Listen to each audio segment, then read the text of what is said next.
218 more New Zealand need to win this Test match. England 7 wickets. Now, the situation here at Lord's today is that we're not going to start on time. It's possible we might not play at all. You might have heard Stavden Iles at the start of our programme at 10:30 this morning say that there is a block of rain coming, and then it'll dry up, and then there'll be sunshine and showers this afternoon. So it may be one of those situations where they get everything ready, and then it rains again. It takes them about an hour from the last time it rained to get everything ready. That was the word from the ground staff. Now, it's actually stopped raining about 20 minutes ago, and the sun has been out. And then they took the covers off. They have been taking the covers off. We thought, oh, hold on a second, we might be in that little gap of dry weather, but they're now putting the covers back on, because away to our left-hand side, it's really filled in, it's grey. So they've clearly looked at the radar, and they've decided that rain is on its way, so they can't take the covers off and prepare for play. That's how the radar helps the ground staff, or can help the ground staff in situations like this, so they don't get caught out. So the crowd has built up since 10:30 this morning. Not everybody here today on this Saturday of Lord's Test, which is often a big day, but I just wonder how much cricket they're going to see today. Let's keep our fingers crossed. There's actually not that much cricket, relatively speaking, needed in the game to get a result. So New Zealand need 218 more to win. England need 7 wickets to win the match, and we've had this fast-forward Test match over the last couple of days, or day and a half really, because we had all that play knocked out on the first day. But not long left. But the good news is that if we didn't get any play today, which is not good news, we've got a ticket for today, but good news is for the game is that the forecast tomorrow is good, and it looks like a full dry day, and clearly we'll need maximum 1 day to get this game done. If you're in that New Zealand dressing room, Michael, do you think actually, when you look at the weather today and possibility of stop-start, do you actually think you prefer there to be no play today and have a sort of clear, brighter day tomorrow to have a go at these runs? Yeah, I mean, obviously, you'd prefer the sun to be beating down, and you'd be praying that it has some kind of impact on the surface and it flattens it out somewhat. I think they know it's probably not going to be the way. I think it's going to be a pitch that offers plenty. I'd be more interested in the conversations that they've had last night going into today about their approach in trying to chase down 218 on this kind of surface, because I said last night, I think if you think on this wicket that you're going to play the traditional way and try and knock off the 218 in 70 odd overs, if you think that's going to be possible, I think that's the wrong approach. I'd break it down quite simply and say, can we get 218 in 40 overs? So you've got 40 overs, you've got 7 wickets, go out and cause a bit of chaos. The only time that I've looked down this last few days and thought, oh, there's a chance for a batter here, is actually when the batsman's taken a huge risk, spread the field. Ollie Robinson, the perfect example yesterday, Kyle Jamieson, Harry Brook. You play a bit of baseball, you get fielders back on the square leg boundary, on the cover point boundary, mid-on and mid-off goes a little bit deeper, and then the bowler bowls a good ball and you get ones. While the field's in on a pitch like this and you're not scoring, there's always going to be a ball with your name on it. So I'd be more intrigued in terms of what the conversation's been in that group, but clearly if they had a choice of batting on a day when it's cloudy and mizzly over a day when it's bright and sunny, I think they'll take the bright day, Simon. The thing with that as well, from a bowling perspective, is that what you want to do on this pitch is just try and be a metronome on a length and be allowed to bowl at people. And like Robinson on that first evening when he ran amok, he was allowed to just hone in on a length. I think the way to do it is to try and disrupt that length and cause a bit of chaos, which is kind of counterintuitive to the new way that England want to play. So the way to bat and score runs on this pitch, it feels, is to try and put pressure back on the bowlers and throw them off a little bit. Should 254 on this surface be just about impossible, Finney? Should be, yeah. I think me and Vorney bowling's team on it could be quite handy. It's certainly been a blooming interesting track, hasn't it? And it's the variable bounce. I think you accept here at Lord's that there will be sideways movement when it's cloudy and when the conditions are like this. Even on what you would think is a flat pitch, there would still be movement with the slope and with the overheads, but it's that variable bounce that has that cast the seed of doubt in almost everyone in the game's minds, I would say. So 254 should be way too many. So what do you say to yourself as a seamer here? Just bowl straight, basically. Not every single ball straight, but pretty much. We saw actually, I think, towards the close of play yesterday with the night watchman out there, O'Rourke, England were just targeting the stumps, and it worked out for them. Yeah, and I think there's a difference between straight as you might imagine it. You might think straight, middle and leg, and attack the stumps and attack the pads. I think straight is probably a fourth stump coming back into that off stump. So think of Nathan Smith bowling wide of the crease, angling it in towards off stump. From just outside, Ollie Robinson, when he uses the crease, he comes wide and angles it in towards those right-handers. Josh Tongue as well, that beyond the perpendicular, angled in towards fourth and off stump has been the most challenging line to play. So it would be easy, given the amount of bolds and LBWs that we've seen as a bowler, to get greedy and go for that middle and leg stump, but it's about trying to remain disciplined just outside it is the really challenging line. Yeah, absolutely. I mean, again, it's not been a hard week for the bowler, let's be honest.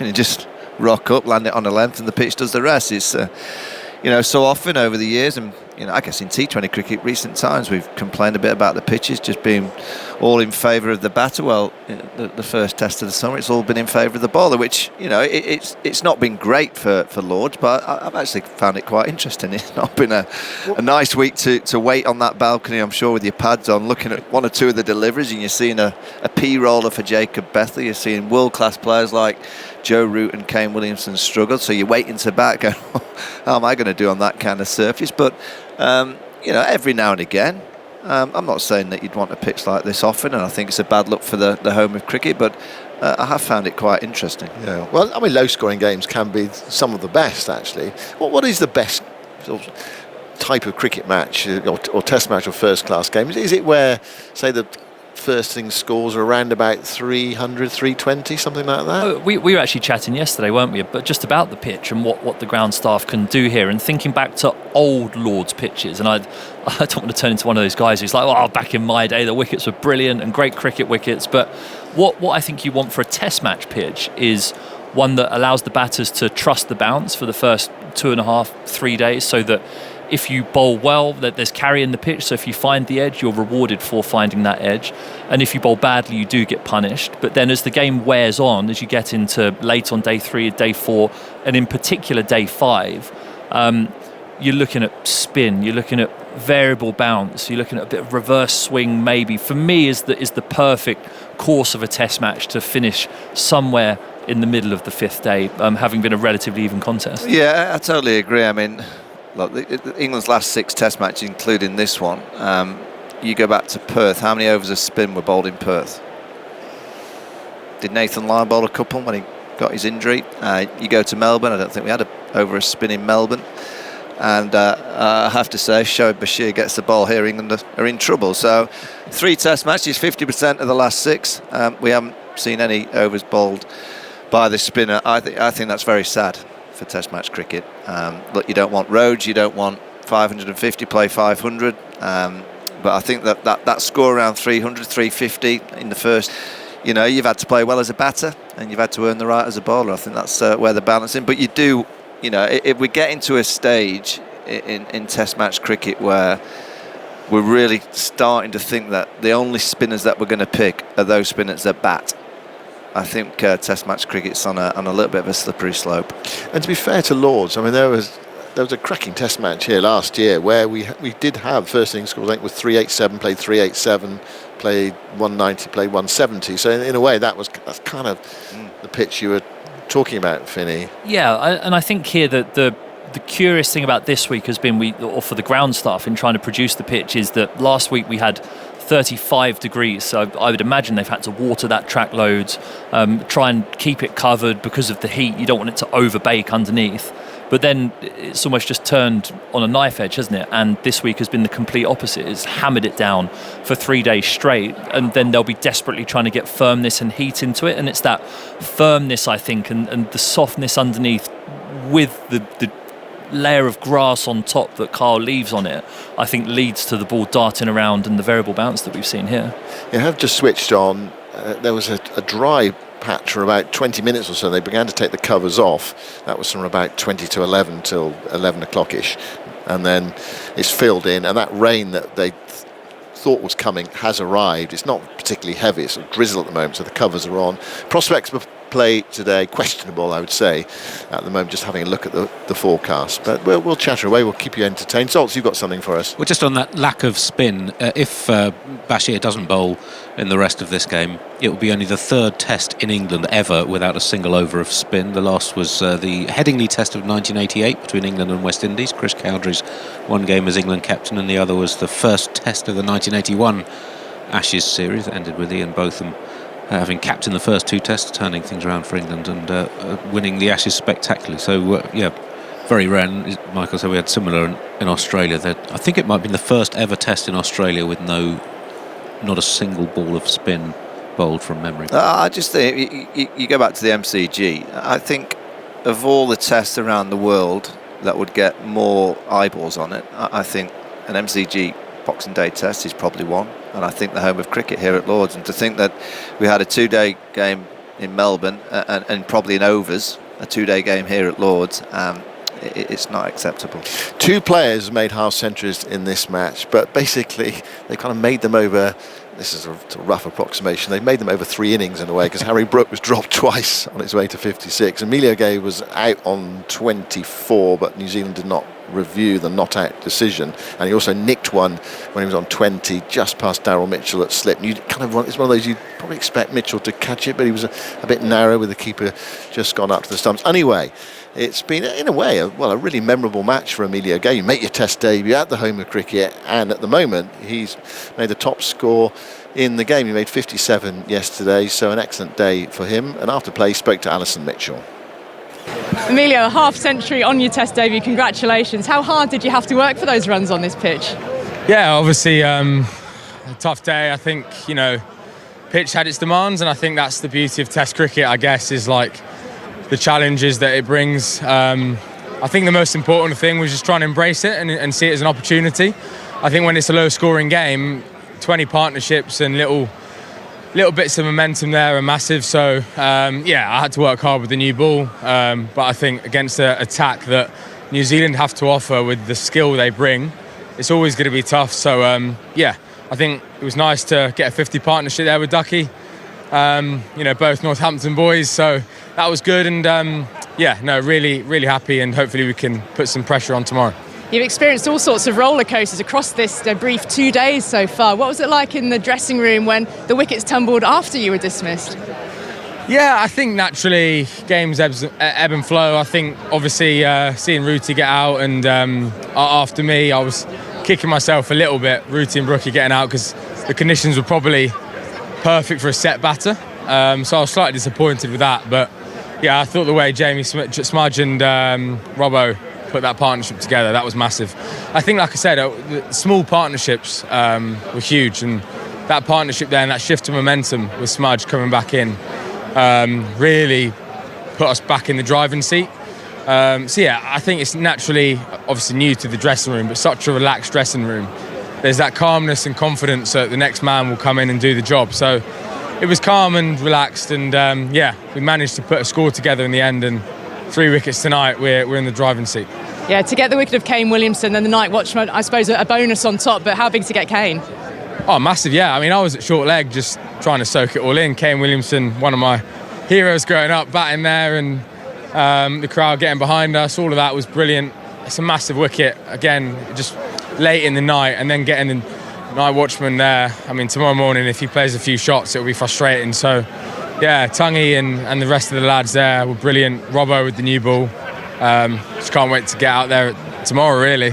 You've got a real close-up view there at short leg. How's the wicket playing now? How do you think it will play going into tomorrow? I think there's a bit of up and down bounce, which is we can use in our favour. We've got some height in our attack. I think that'll play in their minds. I think when you put a partnership together and the ball gets a little bit older, it's definitely a nice scoring wicket.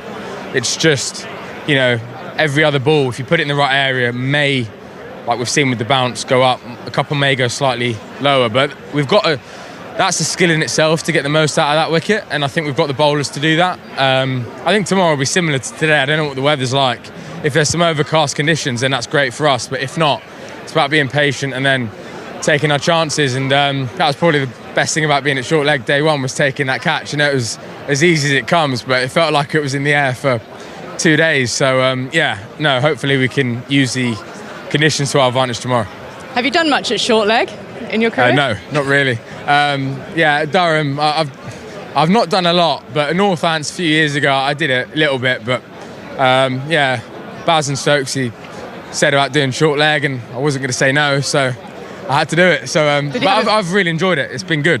What kind of a short leg are you? Did you have a bit of a conversation going with Kane Williamson when he was there in front of you? No, I just let them get on with it. I just keep my head down and try and do the job. But no, I've enjoyed it.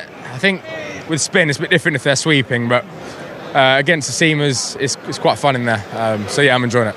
And what has this whole experience been like as being part of an England side at a test match and a Lord's test match, no less? Yeah, awesome. I mean, my parents have been here the last 2 days, family have been here, and it's great. It's nice to play a nice shot and you get a real cheer behind you, which has been great. Obviously, the test matches here in England are so well supported that it makes it even more special. And at Lord's, I mean, today, obviously, the Ruth Strauss Foundation, we're walking out and all the fireworks are going off and we're all in red. I've seen that on TV so many times, so to be part of that was amazing. But I think this has been such a good experience. I mean, hopefully we can try and win, and looking like hopefully it could be tomorrow. But it's been great so far. I'm just trying to take it all in and go out there and put my chest out and do the best I can for England. Does confidence come naturally to you? I know you spoke before the match about nerves and almost sort of embracing those rather than letting them, get ahead of you. I have been nervous, but I think the opportunity to play for England and put this shirt on is like such a cool thing. It's more excitement than nerves. Obviously, I have been nervous, like I said, but I've dreamed of this for years. I'm not gonna lie, I've absolutely dreamed of moments like this. So being around this environment, I just can't see it as anything else as just an opportunity to do well. Obviously, like I said, I'm nervous, but I'm embracing that. Everyone's nervous, I'm sure Ruti and Kane probably are nervous, everyone's nervous, but that's part of the sport and part of when you do well, it's so good. But like I said, I'm trying to contribute, and in a low scoring game to get some runs today, I suppose makes it a bit more nicer that those runs hopefully can be in a winning position. And when you come into this environment, is there anyone in particular that's helped you to feel at home stepping into an England dressing room? Yeah, obviously it's nice to have Stokesy there with that Durham connection. I think Baz has actually been great. He's been so encouraging of the way I play, just encouraging and trying to get me to play the way I want to play, and help England win games of cricket, whether it be striking at 35 or 75, just don't try and change the way you've played for Durham. And that's hearing that from Baz last week at Loughborough really gave me the confidence to go out there today and not have a pressure to score like maybe Harry Brook or Ben Duckett, who do it so naturally. If I'm getting stuck in and maybe not scoring as quickly as I'd like, that's absolutely fine. And having that backing probably was the thing I needed to hear, and that's really helped. That is Emilio Gay talking to Alison Mitchell after play yesterday. I think it's fair to say he enjoyed his first half century in Test cricket, enjoyed the whole experience as well. And why wouldn't you enjoy your first experience of Test match cricket? Talking about nerves there. How long before those nerves, those intense nerves, go away? We've got Katie Martin with us now as well, Michael Vaughan and Stephen Finn. How long before those nerves kind of dissipate? Do you feel really at home, Michael? I mean, you play for England so often. It'd be a while before that happened. I think if you arrive to play for England, even Joe Root, I think if he arrives and there's no nerves, I think he'll probably tell himself he's probably have to step down and retire. I mean, even now, absolutely, you're always nervous representing your country. At the start, you just hope that these players that get picked, they have. I always think there's different types of nerves. There's negative nerves that you look at the surroundings and you look at what could go wrong and you start to think about failure. You have excitable nerves, and those are arriving, playing at the home of cricket, putting the 3 lines on. Everything around a week at Lord's is special. And, the net facilities, indoor facilities, the food, everything. The hotel's great. England look after them superbly. And he, to me, looks like he's revelled in it. Sometimes you see players get picked and you look at the shirt doesn't quite look right. It doesn't quite look comfortable on a player. I thought from the minute that I met him, it's the first time I met him this week, just walking across the ground on the first morning, really nice, confident, came up and shook me in Philip's hand Phil gave him some lovely advice on how to bat, which I'm not too sure that he took. He obviously didn't take that, did he? No, he didn't. He advised him on life, which I thought was quite nice. We also advised him that he made a very stupid decision to look too good at short leg. That's number one rule in cricket, is the first catch that comes your way at short leg, I think it's in your right to drop it, so you don't have to do too much at Boot Hill. But he just looks, I really enjoyed the way that he batted yesterday. I think analysing him in the first innings when he snicked off, we're all talking technique and he's playing across the ball. You think, how's that going to survive against the better bowlers? But in the second innings, I thought his front foot didn't quite go over as much. He aligned himself a little bit better, and he played some beautiful shots. I mean, one of the shots after 50, where he just kind of flicked the ball outside of off stump, full of length, through mid-wicket, it was very much like an Alistair shot. I'm not saying he's going to match anything that Alistair's done, but that kind of stroke and the way that he moves, he obviously went to the same school. Cookie gave him his cap. If England can find half the player at the top of the order that they had in Alistair Cook, they'll take that. But he looks comfortable. Early days, and there's been so many players that have come into the England team and done well straight away. And actually, it's when you've played about 10 games when you really assess these players to see, how they've coped with the whole surroundings, and teams work out little ways of bowling to you. But from what I've seen so far, and I said last night on the podcast, these metrics that all these data analysts have these days, I'd love to know what they value that 57 at. Because I personally would think that on a week where we've had 33 wickets and only 2 half centuries, that 57, I managed to stroke a few hundreds here on some real flatties. One against Bangladesh. I would say that 57 was worth a damn sight more than my 100 against Bangladesh. But Katie agonising for New Zealand, because they'll say, well, yeah, he got 57, but we really should have reviewed that LBW when he was on, 24? Yeah, I think New Zealand will probably gave England 150 runs, so you imagine the difference in where this game potentially could have been. But that's Test cricket. Talked about it last year at the Ashes, how many drops that England had that could have changed the game. And look, maybe it's just the adjustment in terms of these particular grounds. New Zealand we don't have slopes, we don't necessarily have big, tall, square type stands here, and the square flatness. Eden Park, you think, is probably the opposite way. So, yeah, they'll rue their chances, and I think they would have been in a different position in this Test match. They're still in this Test match. They'd love for the sun to come out and stay out for a long period of time to make the batting. It has just come out, bizarrely. We had that real sort of filling in phase for 20 minutes. The sun's back with us and there's some blue sky above. I think it's going to be that sort of a day today, and the ground staff are emerging because it stopped raining, so they are sort of legally obliged to get out there and try and mop up. But we just wonder, once they've done that, whether there's going to be another band of rain coming in. So do you think New Zealand really, right deep down, they really do believe they can get these runs? Well, I think when you've got the likes of a Daryl Mitchell, who is that fighter in his side, and a Glenn Phillips as well, I think that they will believe that they've got the opportunity. I just think on this particular surface, as a batter, you feel like you can't leave it because there's been a number of players that have been bowled by leaving the ball. So then you feel like you've got to play it more, which then brings the outside edge and play in the inside edge. I think England have set really nice fields with having multiple options to get New Zealand batters out, whereas New Zealand probably maybe a little defensively, and they were more about let's just be consistent and build up that pressure, which did create opportunities. But yeah, I think it's going to be how the ebbs and flows of the conditions, the overheads. There's going to be a period of time, which we saw yesterday, where New Zealand took 4 wickets for the 1 run, where it was overcast, and it might be those times when New Zealand dig in a little more, and when the sun's on, maybe make the most of it. Michael Finney was just saying that how much was this Emilio Gay innings worth? In terms of, say, a degree of difficulty of chase, if this were a flat pitch, say, a really good sort of middle of the Test match, or end, really actually, if it's a high-scoring game, because that's what I'm thinking in my mind, end of Test match sort of game, say you had a day and a half on a pitch, some pitches just don't deteriorate, it's quite flat. What sort of target is this on a flat pitch? Are we talking about sort of the world record, 420? Is it a 400, 420, 430 type chase? Do you understand what I'm saying? Yes, you're asking me to put it within the context of...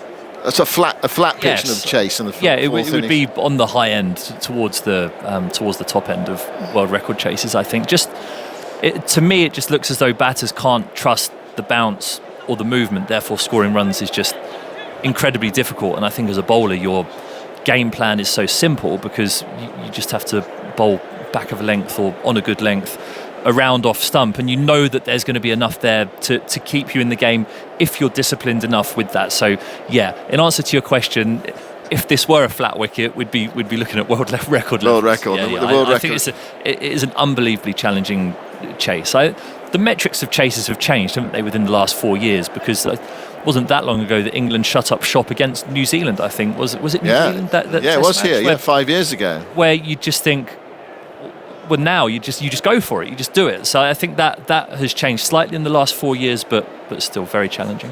Yeah, I think they wanted about 270, something like that, and they blocked out for 160 for 3. I think that Dom Sibley was playing in that test match, presumably playing to captain's orders. Joe Root was skipper there. Yeah, and that's the mindset, and that's the great thing about this team in those first couple of years was the mindset that they shifted to try and win games of cricket as opposed to just surviving games of cricket was so impressive, but clearly lost their way in the last couple of years. Michael, in a game like this as a batter, do you just shrug, just say, oh well, that they were so heavily in favour of the bowlers this week? It's just what, or do are you able to look at your game and think, hold on, perhaps I need to work at this or I need to work at that? Yeah, I wouldn't overanalyse. Yeah. I think if you're really working on your technical side and questioning it on a pitch like this, you're probably not doing the right work or you're not thinking the right things.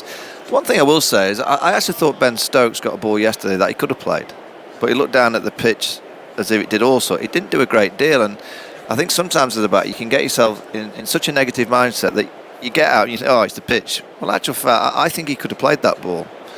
And, that's why I look at New Zealand today to get out there and play. I think if they have a real positive mindset, and you've almost got to accept that the pitch is going to do some tricks. It's going to offer a few balls that you think, well, there's not a great deal. But, I think if you study most of the dismissals, you'd argue that it's probably been one of those weeks where a lot of the dismissals, the batters couldn't do a great deal. There's not often that you have a test week where you look down and think, oh, I'm not too sure what you could have done about that. But there are a few dismissals that you can, and Ben's one of them yesterday. I think he could have played that better. So you've got to have a mindset of, don't overanalyse a week like this as a batter. But, if New Zealand are in that dressing room now, think, well, we're 1-0 down. We can't chase 218 on this. They'll have no chance. They'll get blown away. But there's always a chance when you've got a chance. Yeah. And you think about the conditions here, and from a bowling perspective, you're thinking if the ball gets wet and the ball gets old, then the movement happens far slower. Even on a pitch like this, it happens slower. The field goes slightly more defensive. A partnership builds, then it's only 160, 150. The mindset of it can shift really quickly. So New Zealand, like Michael says, I thought Latham's shot yesterday actually was a shot and a reaction of getting out of someone who'd almost said, oh, well, I can't score runs on this. Yeah. Whereas they need that more gritty, traditional New Zealand determination in the middle order, and anything's possible. It's playing a bit of baseball, spreading the field, and then just going, okay, the field's spread, because then, you've got to remember Ben Stokes has to win this game. You think, there's a lot of pressure on the England team. You can spread the field, and then you start getting the ones and the twos. That's the only way that I can think New Zealand can get anywhere close to this. Yeah, and on that analogy of being sort of in world record ballpark, of course, teams. Well, the world record is 420. It has been done that kind of thing on the chase. Teams have scored over 400 to win Test matches. So you've got to have that belief. The situation here at Lord's is that it is sunny at the moment, and it has been for a little while. And the covers are coming off, and they're doing the clean-up operation. It hasn't rained stacks and stacks. It hasn't belted down today. It's been on and off and steady and drizzle and that sort of thing.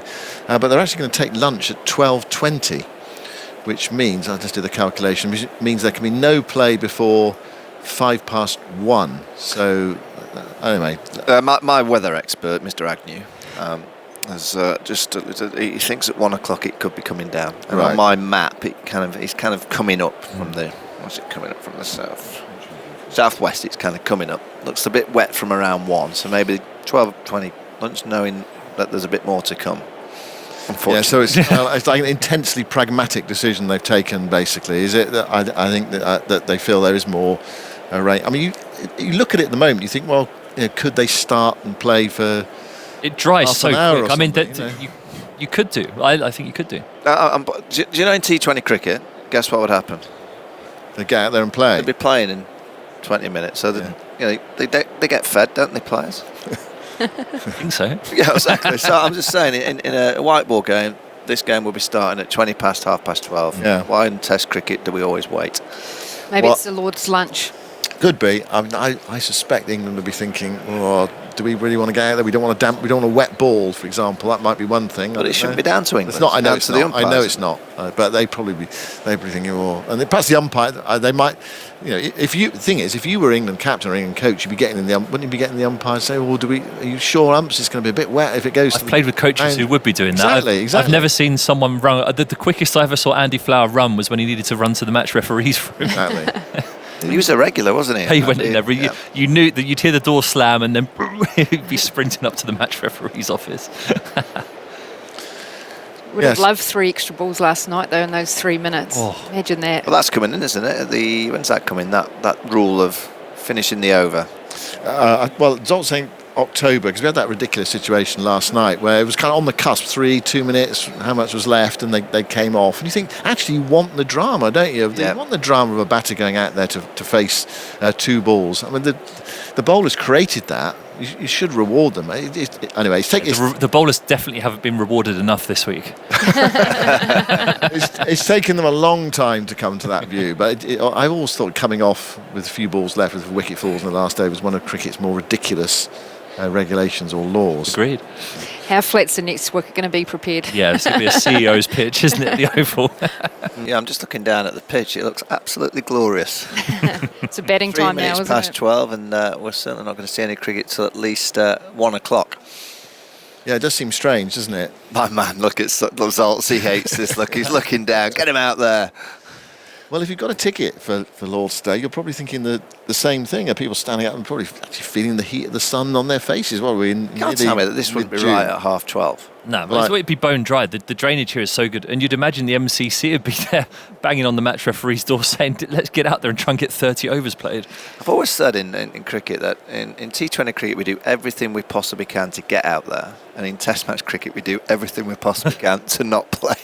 Cricket would be one sport where common sense never prevails. Rarely. Well, hence the regulation that's persisted for how many years that you go off if there's a wicket in the last over of the day. Yeah. I'm looking at there as a batter thinking, if I'm a New Zealander, I would love to be batting right now because maybe it wouldn't move around so much. Or the opposite is, can it rain for 3 days? But this is probably the better batting conditions that they're going to experience maybe until it gets a bit overcast later on. Well, what we do know is the forecast is kind of rock solid for tomorrow. So if we don't get any play today, then tomorrow we should get the game done. Forecast not great on Monday, but we shouldn't need to get there. The forecast is good for tomorrow. And you look at the moment, if you just turned up at Lord's, you're thinking, well, why aren't they playing? Well, we've had sort of on and off patches of rain, not just during the scheduled hours of play, but also this morning. But again, it hasn't bucketed down, and I think there was when they first put the drainage in, I think it was a game against Pakistan where there was a kind of like a lake on one side of the ground. Yeah, well, was I playing in that? You might have I think been. I had a bet on the balcony with someone about playing in the afternoon. I said, this drainage is good, and they went, no, it's off for the day. No, Never I gonna went, play. I reckon we'll play. Yeah. Only a little, pint of lager or something. Yeah. We were playing about 2 hours later. Yeah. I think this has been the best invention around the actual drainage in the corners of the block. So now all you pretty much do, instead of the old school nature of putting all the water on the outfield and the super stopper going on, it's now the drains are literally installed at the edge of the block, and all they do is just, what do you call that? Broom, shovel it into the corners. So you guys are meant to sweep up the leaves, not us. You just sweep it into the corners, and then the drainage goes down. So you don't have to worry about waiting for certain areas to dry out on the outfield. That would be bone dry down there. I promise you that would be bone dry. So you'd say this is playable now? Absolutely, yeah. Well, if it's not played, it's 12:05. Without any question, that pitch would be playable in 25 minutes. Yeah. Well, if you have just switched on, the decision has been made by the umpires that an early lunch will be taken at 12:20. This is just like a tease for the crowd. It's like, bullseye. Here's what you could have had. Yeah. The stumps are up. 4th umpire's out there. It's almost as if they're preparing to play, isn't it? It's almost as if they're going to put the bells in a minute and the teams are going to come down the steps of the long room. But we are not going to get any cricket for at least an hour, and then the feeling is that by the time that comes around, that's when the next big bang comes through. Yeah, the next big bang and the rain is on its way. And the forecast this morning at the start of play from Stavden Ice at the BBC Weather Centre was that we will get some sunny interludes this afternoon, but that kind of, for whatever reason, meteorological reason, causes the rain clouds to build up and storm clouds, and we get some heavy downpours. Oh, it's going to be heavy, is it? Because it's just been light drizzle this morning. Yeah. That's what he was saying. Heavy showers this afternoon, just when you think, oh yeah, we're going to play, and then heavy showers come over the ground. Of course, then that takes another, half an hour to get it ready. It's kind of one of those days. We've now got Jeetan Patel, the England spin bowling coach, putting out the stumps for the bowlers to come and have a little bit of a bowl through. So they're not having their lunch. Again. Well, only Test cricket. Lunch here, just to say that they're hoping to start in 25 minutes. And in fact, as I look up, we've got some players. We've got some out there in blue on the left, and that lime green training kit of New Zealand to the right. It's a bit blustery. It's a bit grey, if I'm honest. But we've had no play today. They are at least, though, on the pitch, working on it. And all being well, hopefully, in 25 minutes, we'll have some cricket. And we're going to watch some cricket, which is fantastic. I don't know how long we will get because there is rain around, but for now at least we've got everybody out in the middle more or less. We've got the stumps being put into position, and England will pick up from where they left off. They need 7 wickets to win this match. Of course, New Zealand will have also their target in their sights as well. Victor and Isha Guha. Well, that was incredibly insightful, Aggies. Thank you very much for that. Richard Moore, former head of MI6, and that will be available on BBC Sounds if you didn't manage to catch it. Vic, he played against you. No, what he played, he came on as a sub for Somerset. I didn't realise it until today, but I told the head of MI6, could you please go to extra cover? And he went there straight away. How about that then? That's, Obeyed orders. Yeah. There you go. Well, I wouldn't want to mess with you, Vic. Here we go. We finally have some play. It is looking a little bit grim in the distance, but importantly, the players are out there. We've had our lunch, Vic. Wow. And we are ready to go. We've got 3 slips and a gully in position. Gus Atkinson to complete his over after picking up the final wicket yesterday. Ravindra on a king pair. Yes, he is. So he's been thinking about that all night and all morning as he spins the bat in his hand. He's got a big space on the offside. New Zealand 36 for 3. They need 218. England needs 7 wickets. We've got plenty of time to do so because this is only day 3 of the first test. Here we are at Lord's. And the crowd are getting behind Atkinson, bowling round the wicket. And he's managed to defend it. Ravindra on a king pair. He's defended it calmly to the leg side. It's probably the highlight of his match so far, Ravindra, poor fella, because he's got a first bauler, one of those LBWs, orange, out you go. He's dropped a couple of catches, and otherwise hasn't really contributed, but he met that ball with the middle of his bat. That's why cricket is so special, Vic. He could be a hero. He could be, yeah. Still in this test match. Against the odds. Against the odds, having been a bit, not exactly a villain, but totally ineffective for 2 and a bit days. Crowd are excited. We're seeing some play. Ollie Robinson, who picked up 5 for here in the first innings. Switch of ends for him. Yeah, he's bowling from the pavilion end. Lights are on here, and darkened grey, gloomy skies. There's Devon Conway. Assesses the pitch, 3 slips and a gully in position, backward point. Wideish mid-off, wide mid-on, deep backward square, and a leg slip. Here comes Robinson. He pushes forwards. Conway batting out of his crease, forwards and defending the ball to the offside. On the money straight away is Ollie Robinson.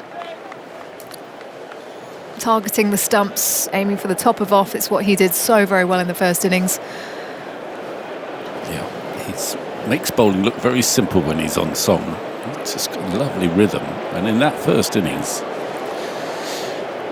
I don't think he bowled a ball that wasn't landing exactly where he wanted it to. Amazing stuff, Billy. Couple of steps forwards, now bounding in. past the umpire to Conway, who's inside edging it onto, I think, his thigh or his hip to the floor.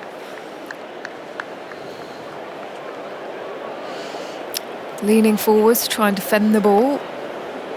Well, he was successful in the first over, Ollie Robinson, in that first innings.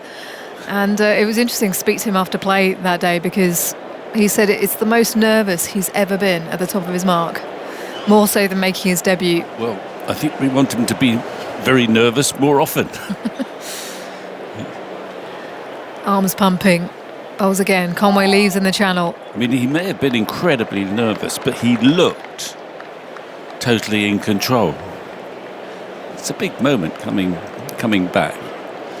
And even when I thought, if you get 3 wickets and over, you get set. Well, I don't know really. I don't expect you do either. Come think about it. What it feels like to get 3 wickets in an over. I've got 5 in an over. Oh goodness me!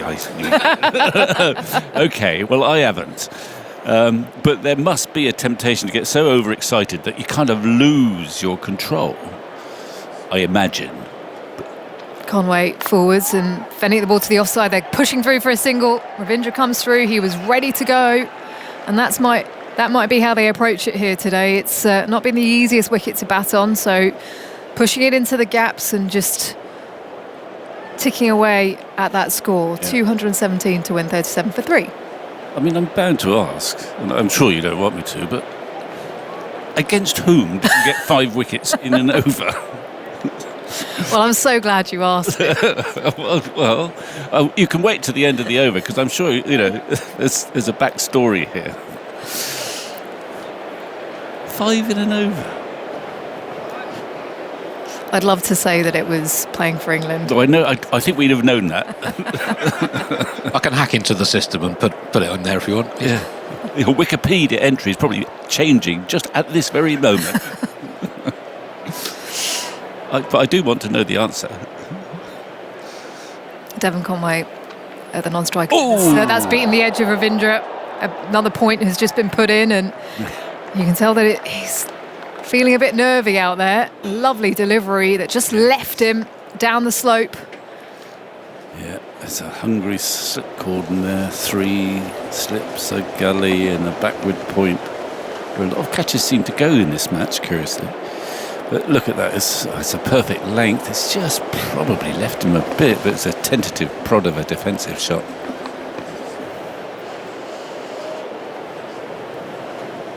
Robinson running towards us here in the commentary box. Ravindra forwards and turning the ball to mid-wicket, no run. A very good over from Robinson. First over of today, just going for the single, 37 for 3, 217 to win then New Zealand. England. Quick Pracey then, come on. How old are you when you get your 5 wickets? I think I'm 11 or 12. Yeah.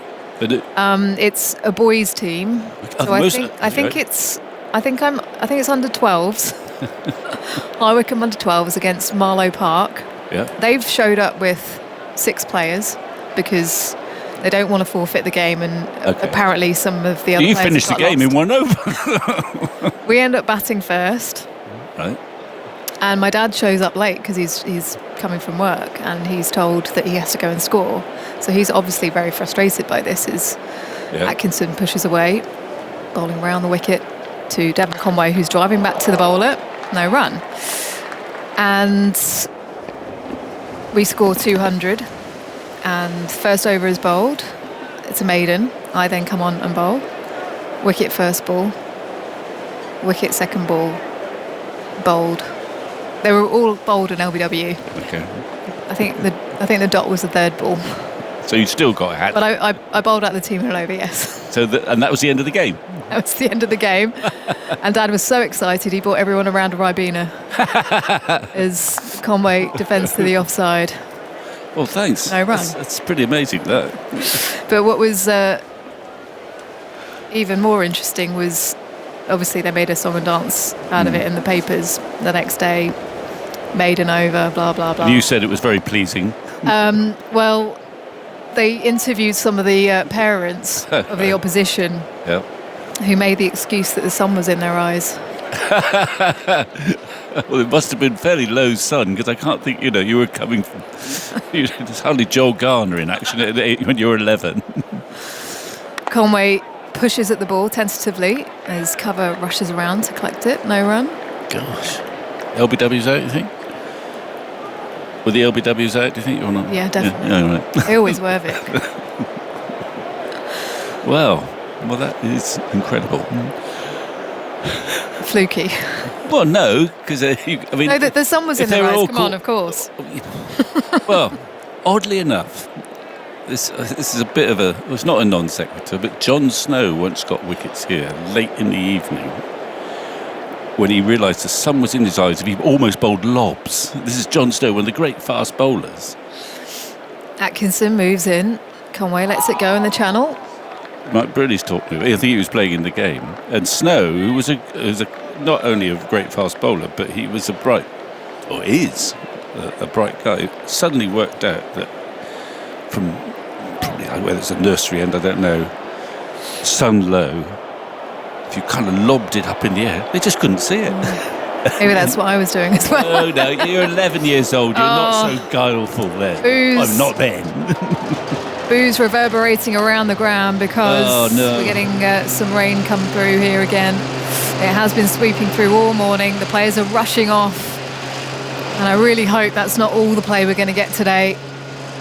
Yeah. There is plenty of cloud cover in the distance, and it's looking a bit miserable, to be honest, as the covers are being pulled on to the field very quickly indeed from the ground staff here at Lord's. It gets scudding showers. I mean, it's almost going.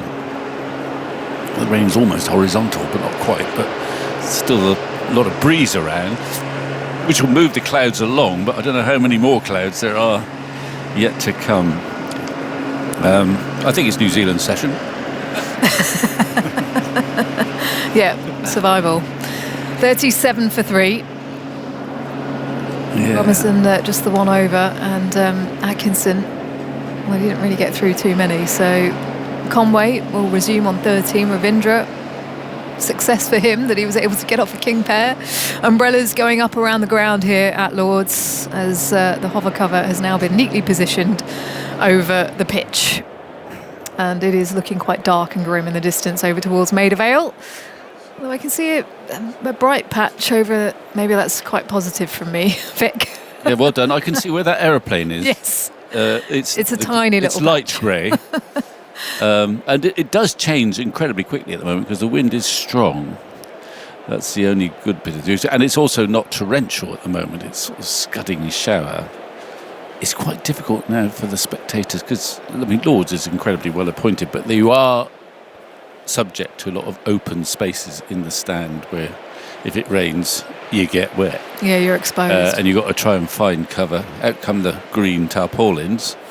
It's a nightmare days like this for ground staff, isn't it? Not only does it come and go, so you've got to wheel them off and wheel them on again, but there's a high wind, so that these tarpaulins, they sort of take off like a wild spinnaker sometimes, and you can lose yourself underneath sometimes. You need to have a lot of strength to keep that down.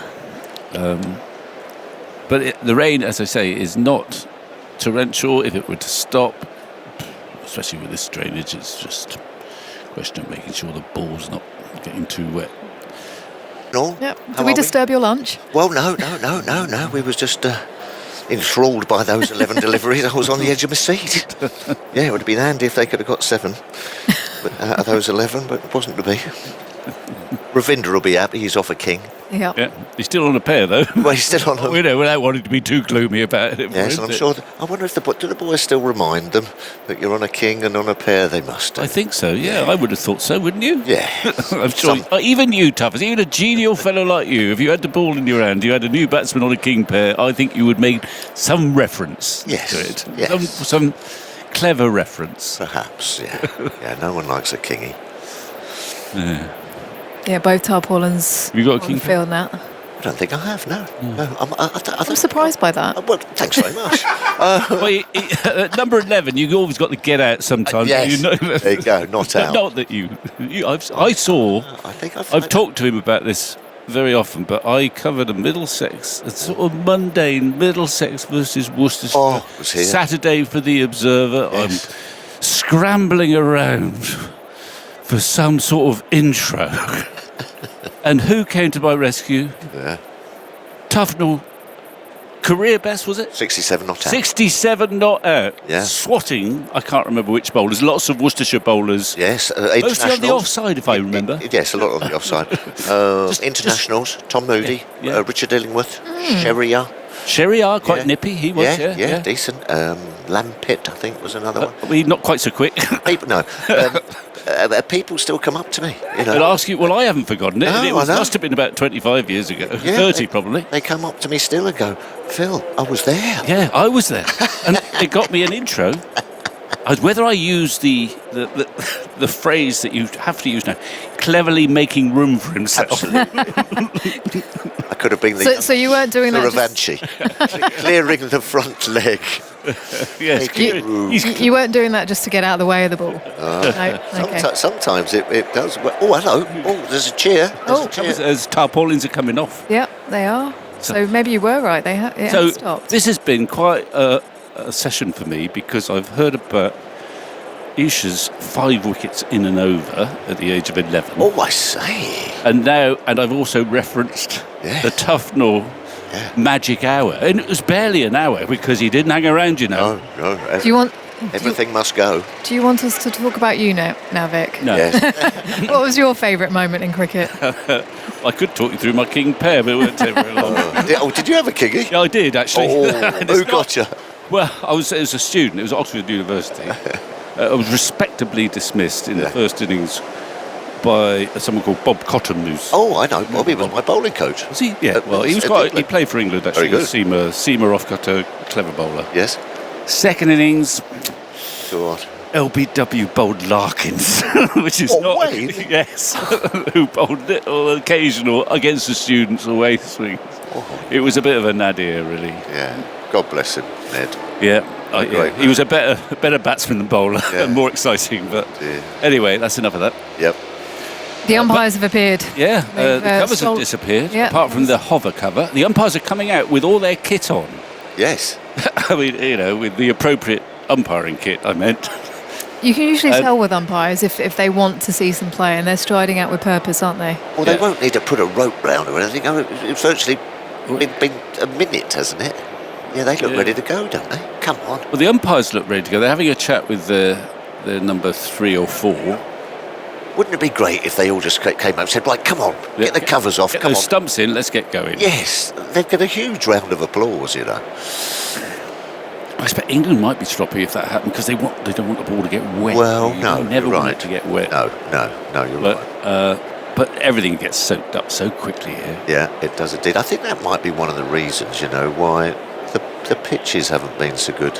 Because it drains too. Yeah, it does. The that drainage right? changed about 10 years ago, didn't it? Yeah, and think that? that was a sort of a bit of a start of a bit of a rot setting in here, I think. Because of the drainage. Sucks everything, sucks at the light. It's so good here. I can remember, where was it, India? It was like a lake, and then, you know, Adney Lunch came back, and it was like, oh God, it was amazing. So the drainage perhaps is they've got to sort this pitch out. I'm giving this pitch 3 out of 10, I'm afraid, and that's just because they measured it out right and managed to get some stumps in it. It is 22 yards long, and the stumps are well aligned. It's a bit like when you do your physics exam, isn't it? And put your name at the top of the paper. They used to give you a couple of... Spelt correctly. Yes. 2 L's in Tufnell, I think. Yes. The players have emerged now as well. The England players are looking very keen. I can see Rod Tucker signalling up to the New Zealand dressing room as well. So I think we might get some play very shortly. Adrian Holstock. The umpires are sort of hovering now. They're just ambling back towards the pavilion. Maybe they're just going to tell the players exactly what's happening, but I don't think they're going to go back to their little room. In order to be an umpire, do you have to have that sort of slow walk? You know? I don't know. Yeah. Oh, they're coming. They've turned around. They're coming back again. They're having their official walkout now. Yeah. They both got hands in pockets. Really. Yeah. They look a bit But it's silly. it's a very... They're very in sync, aren't they? Yes, They are. Do you think they Right. work on that, on days off? Got to have that sort of like umpire. It's like the catwalk, isn't it? Well, you do have mentors. They have mentors now, umpires. Because Oh, right, well, I'm supposed to look up to. Yeah, and I mean, I'm sure it's a very, very helpful thing. But I bumped into dear old Merv Kitchen. You'd have Yes. bowled at Merv's end. I'll let you continue that story in just a second. A restart time, 1:22, so we've got 4 minutes. Okay. Right. Well, this won't take that long. But I bumped into dear Merv Kitchen, who's still with us, and who umpired for a long time, international umpire, and then he retired from umpiring. He said, I bumped into him, so I said, what are you doing now, Merv? Oh, he said, I'm a mentor now. And he said, oh, really? He said, yeah, I got to go to Worcester and I got to mentor Van Bernolder. I mean, I can't believe that was a very technical, long-term discussion. But he was popping up to Worcester to go and mentor Van Bern, who was like 64 at the time. I wonder how you mentor. Well, I don't know, but I think actually, thinking about it, I mean, have you got a summarising mentor? I mean, shouldn't we have mentors? Well, I suppose so. A bit late now for me, I think. And possibly for you, come to think about it. Always learning, Vic. Always learning. Well, this is good news. I mean, I told you there's a strong breeze that keeps those clouds moving. It doesn't look actually brilliant in the far distance, but there wasn't much rain there. There's a rope, a sort of token rope whizzing round. Yeah, that's just to break up the water droplets and help it sort of dry even quicker. Light's still on here. We've got a grey blanket of cloud, as you say, and the players are heading out to the middle now. So we've had 11 balls today. We've seen one run, and as you say, Vic, Ravindra is still on a pair, so that's going to be of interest to the England players. First up, as they go on the hunt for 7 wickets to win this game. New Zealand require 217 runs. First test match of the summer. And a few thoughts from you, Vic, before Simon Mann will come in. Well, it's frustrating for the players as well as all the spectators, but even more so for the batsmen, I think. If they come out and they're thinking, well, how long is this session going to last? Is it going to be more rain? Whereas if you're in the fielding side, it's still inconvenient because you've got to loosen up again and get into rhythm again. But there's a lot to gain in 10 minutes if you're in the fielding side, but not much you can gain if you're on the batting side. I'm not saying we're only going to be out there for 10 minutes, but it's possible that we get another shower. These short sessions, they're a nightmare for batsmen, really. England very keen to get out there, weren't Well, they? quite right too. I don't think I've ever seen a situation where the rope was being taken round and the players were poised on the boundary edge. We've still got one of those cars that carry the rope round on the field. Yeah, well, they haven't hung around, to be fair to them. No, they haven't. This is a very prompt resumption, definitely. And they're still sorting out, I think, the stump mic or the camera that goes in the stumps at the far end. So Atkinson's ready to bowl, and there are 2 technicians on the ground at the moment in red bibs. They are sprinting. Yeah. They've left something on the ground. Oh, the second one's come to pick it up. It might have been the special stump. I think the stump with the camera in, I suppose, that's in those magic boxes. So there's good purpose. I mean, obviously, they're under instructions from the Treasurer. We want to get 20 overs in today, lads. Don't hang around. Is it 20, Victor, or is it? It used to. Well, 20 is. It used to be 15 and 30, didn't it? But has it gone up a bit now to 20 and 30 or something? I don't know. I think it's half back. Anyway, they'll let us know what it is in terms of refunds. Well, if we get there. So we've had 11 balls so far. It's going to be Atkinson to bowl by a pile of sawdust, and he's bowling to Conway, who's 13 not out. It's 37 for 3, and here we go again. Good luck, everyone. Atkinson bowls, it's full, it's driven, sliding away through a gap in that slip cord, and it's gone down towards the Warner stand for 4. Well, that was a sketchy shot, really, from Conway, but I suppose if you are going to chase these 250, A, you're going to need a bit of luck, and B, you probably need to play with a bit of positivity. Yeah. He hit that not where he intended to, but it hit the boundary, which was his intention. 42 for 3. Conway moves to 17. England with 3 slips and a gully and a short leg. It's been a real feature of this match, the short leg fielder. Got the towel out on the ball. Yeah, that's the concern for England, isn't it? That the ball, that's perfect and away from Conway, that he's got it out to the extremities where it is a bit damper. England will not want that ball to get wet. Here's Atkinson bowling to Conway. Conway plays a checked dab shot into the offside and gets a single, finds the gap. Right, 0 to 15 overs played, you're entitled to a 100% refund. 15.1 to 30 overs played, you're entitled to a 50% refund. Over 30 overs played, no refunds will be provided. So it's 15 overs is the first cut-off, and then 30. 43 for 3. Coming to the end of the 14th over, and again the ball is being carefully dried by Shoaib Bashir. He's fielding it mid-off, and it's now Ravindra, who's on a pair. He's got off his king pair, he's still on a pair. And here's Atkinson from the nursery end, bowls to him, and it's ball outside the off stump. He leans forward, lifts the gloves high and allows it to go through to Jamie Smith. So that's the end of the over. 43 for 3. It is grey around Lords, some quite low grey clouds as well. There's a threat of rain, we know that. Although there was talk this morning of sunshine and showers this afternoon. At the moment it's really filled in all around London. I mean, good luck with the club cricket that's been played in London this afternoon, and indeed probably around the country as well. These bands of showers sweeping in. So pretty breezy. It's been a feature of this test match, the strong winds. Such a contrast to a week ago. That is the English summer. 43 for 3. And it's going to be Robinson to bowl. Robinson bowling now from the pavilion end in this spell.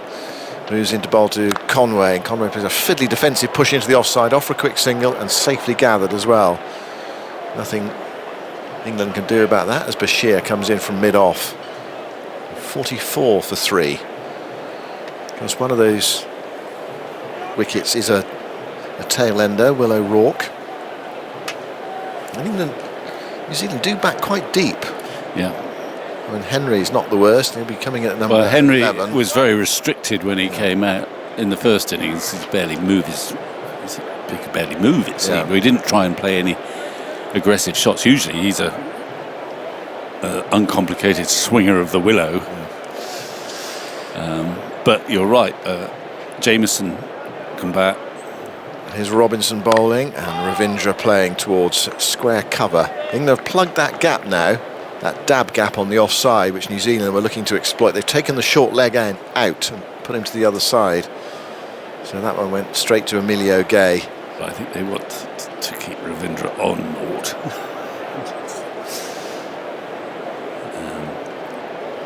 Just two men on the leg side.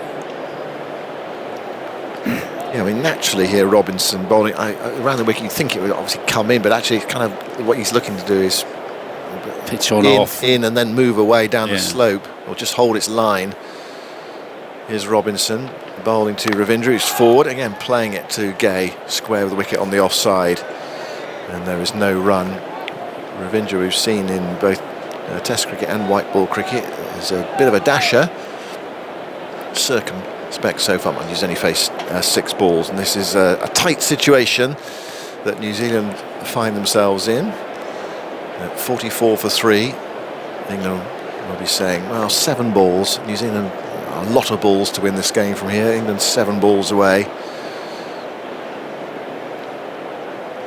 Here's Robinson bowling outside the off stump. He let that one go not far away from the off stump. And we have seen a few players in this game, I think probably as many as I've ever seen in a match, actually leave the ball and get bowled.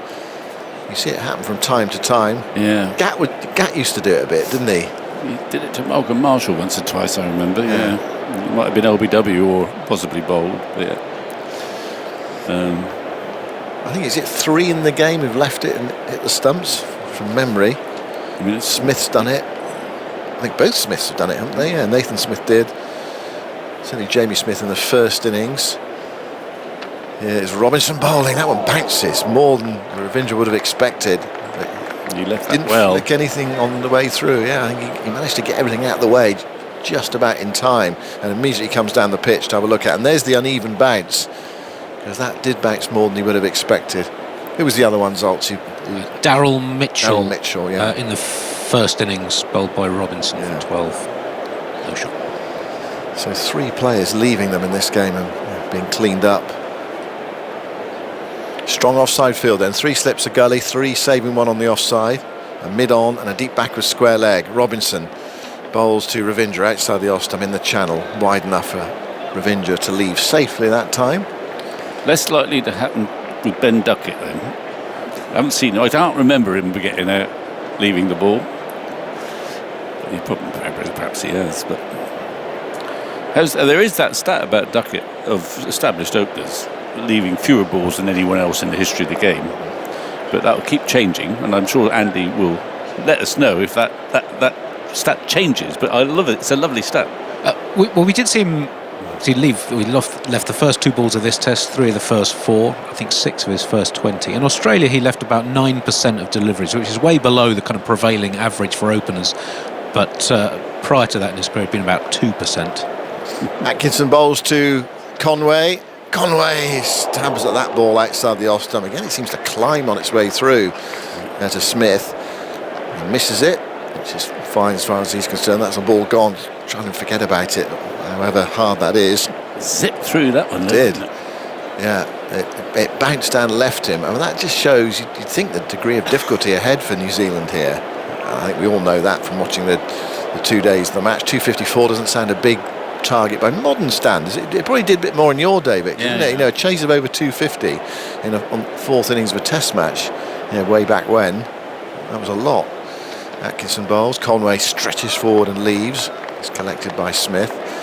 But these days, teams chase bigger totals down with greater regularity. Whether I think it's probably to do with a couple of things. One is probably one-day cricket, and also to do with just pitches not disintegrating. Yeah.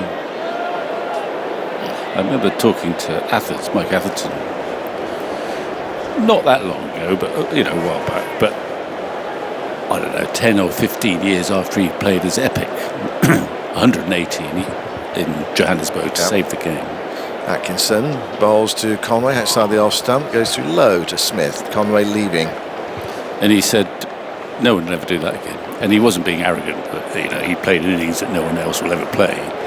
He just acknowledged that nowadays they wouldn't have played for the draw. They did, and there was England faced a hell of a lot of overs in that, about 150 overs, and he just acknowledged that nowadays they'd just try and win the game, and they would have probably got there.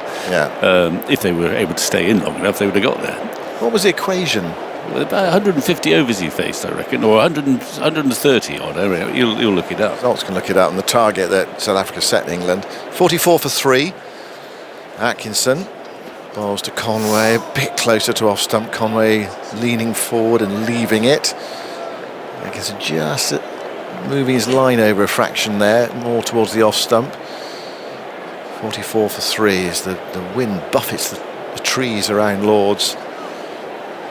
Yeah, in that game in South Africa, the second test of the 95-96 series in Johannesburg, England was set 479 to win.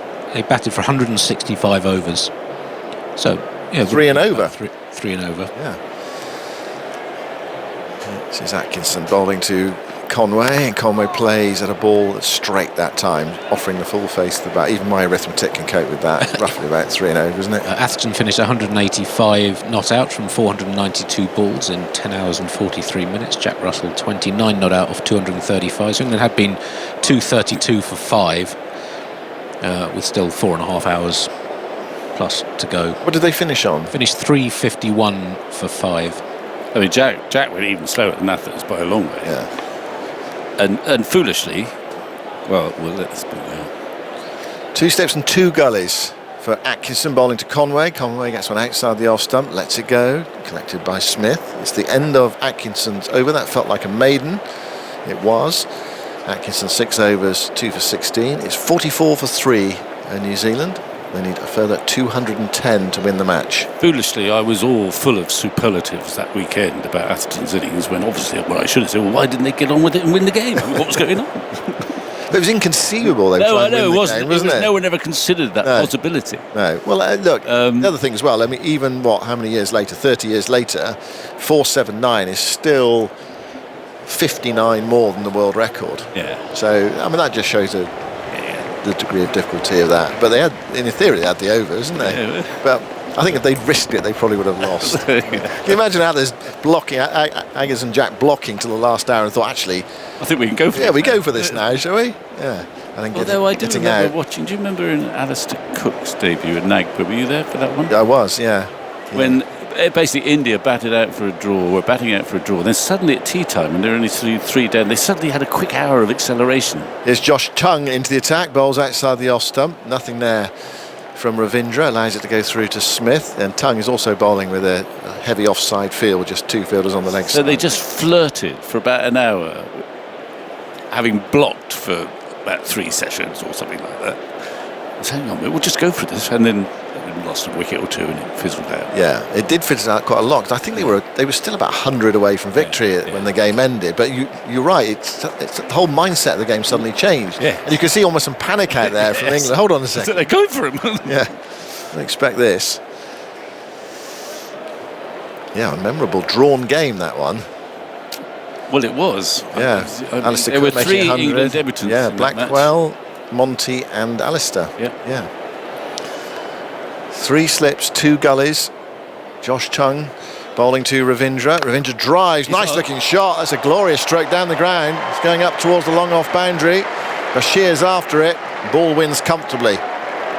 Well, it was up there for it. I mentioned that Ravindra is a bit of a dasher, and that was the best of him. And that's his first, I suppose you could say, positive contribution to the game. He's dropped 2 catches, and he was out for naught in the first innings. And now he is off the mark with the boundary, and a chance to make a hero of himself. It's funny how the game can turn around, isn't it? You've had a wretched time of it, and then you've always got that second chance in Test cricket. 48 for 3. Yeah, he's just over pitch Tongue, but a very, very sweet drive. Back with Josh Tongue. You've got a pile of sawdust behind him as well. He goes in now and bowls to Ravindra. He gets the ball that's a bit shorter. He tries to force it away into the offside. Hits it up to Bashir at mid-off. Yeah, lots to remember from that game in Nagpur.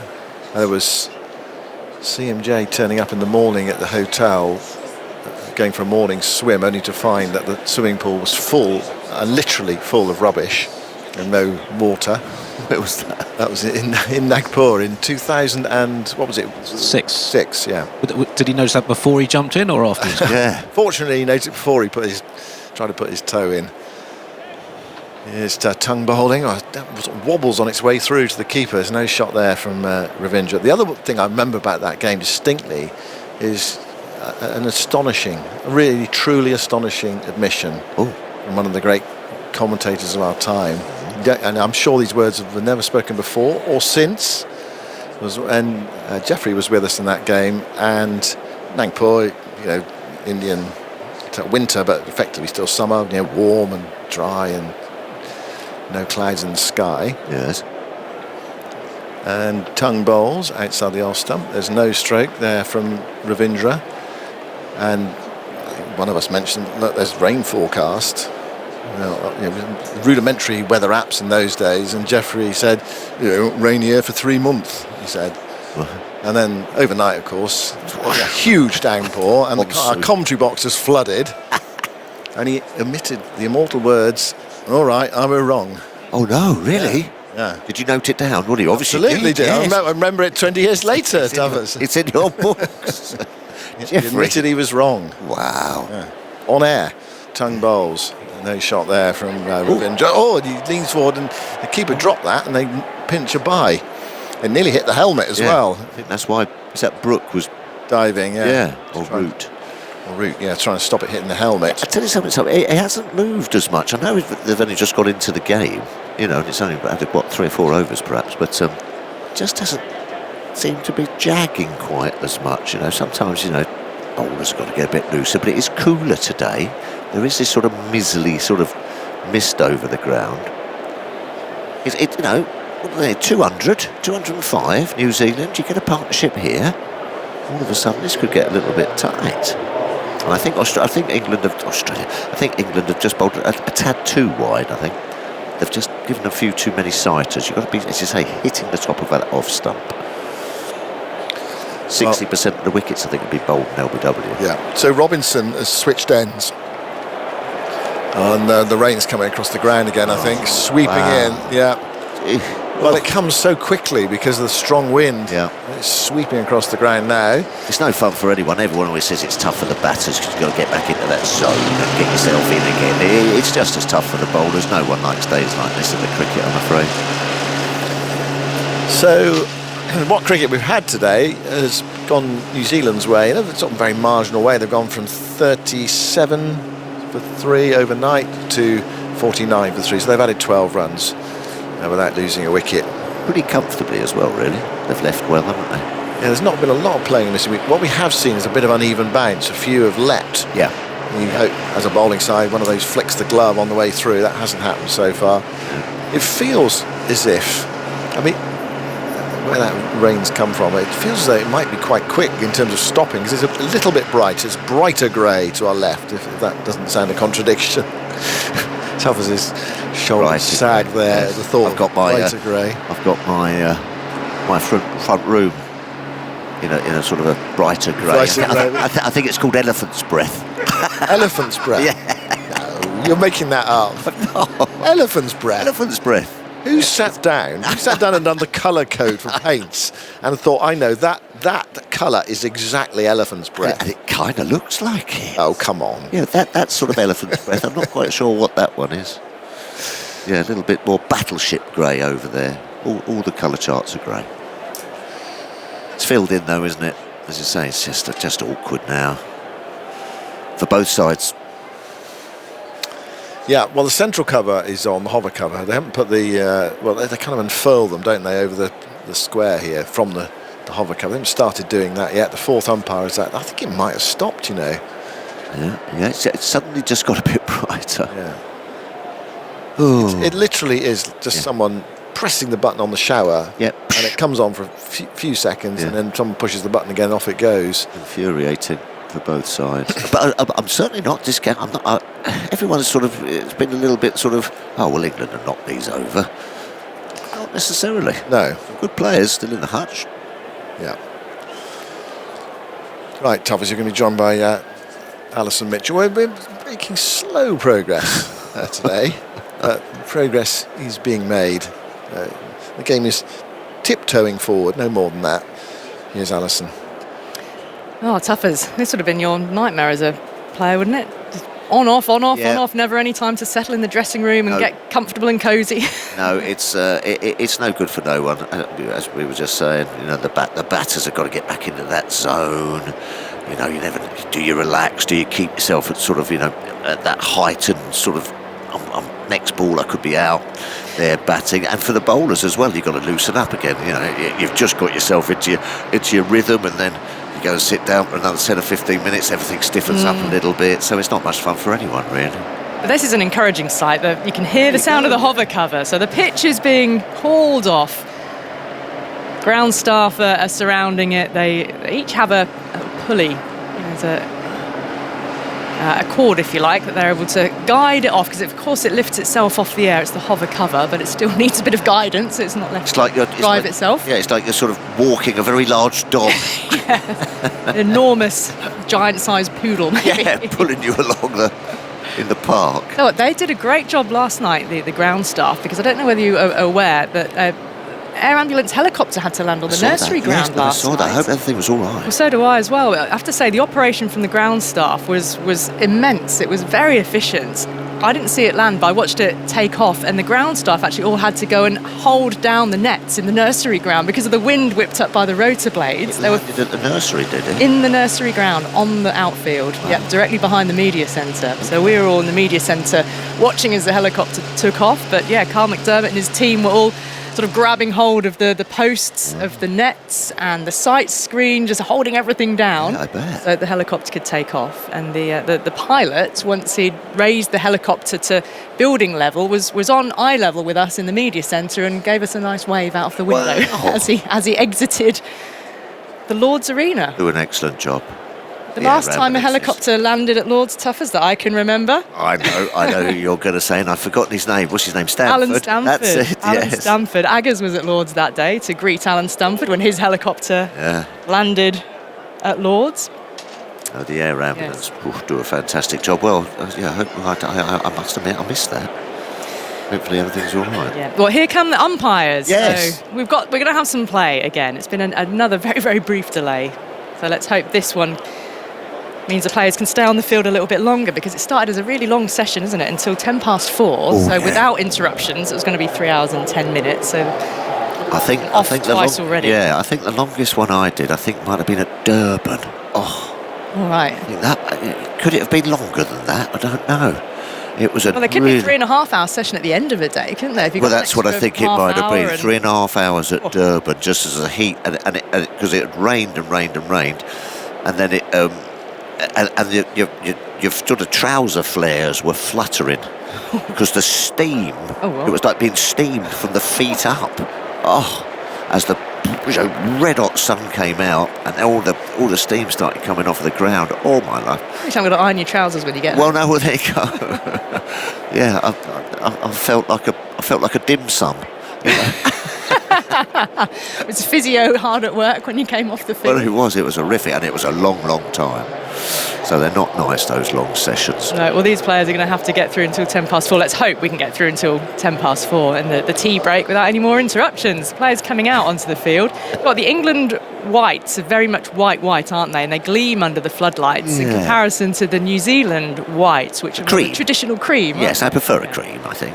I thought the England team should have some sort of sponsorship with a washing powder, because they're such whites. It's, I reckon, Andy, you're looking for that Durban test match. I was going to come back and go, Phil, it was about 1 hour 3/4 or something. Come on, and my mind has got. And the temperature was only about 15 degrees. Yeah, absolutely. It's going to be. The memory fades. Oh, look, we are. It was the end of the over, wasn't it? Atkinson had completed his over when we came off. Is that right, or have we got a few deliveries? Yes, that was the end of Tongue's over, and Robinson switching ends. Here he is. Yeah. So Robinson from the nursery end. We've managed 5 overs. So as we resumed at 5 overs and 1 ball. Yeah.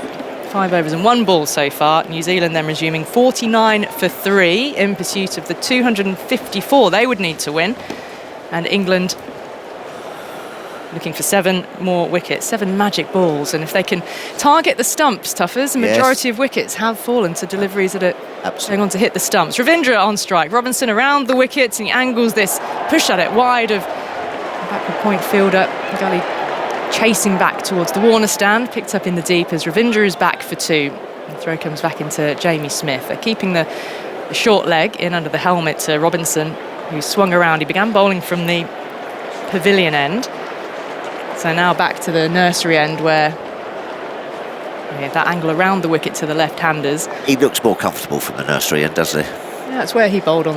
Yeah, and you just get a feel for it as a bowler. You just it just feels nicer as you're running in, and your feet hit the floor better.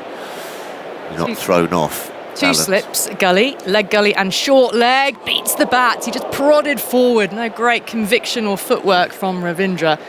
He'll be keeping a little low again.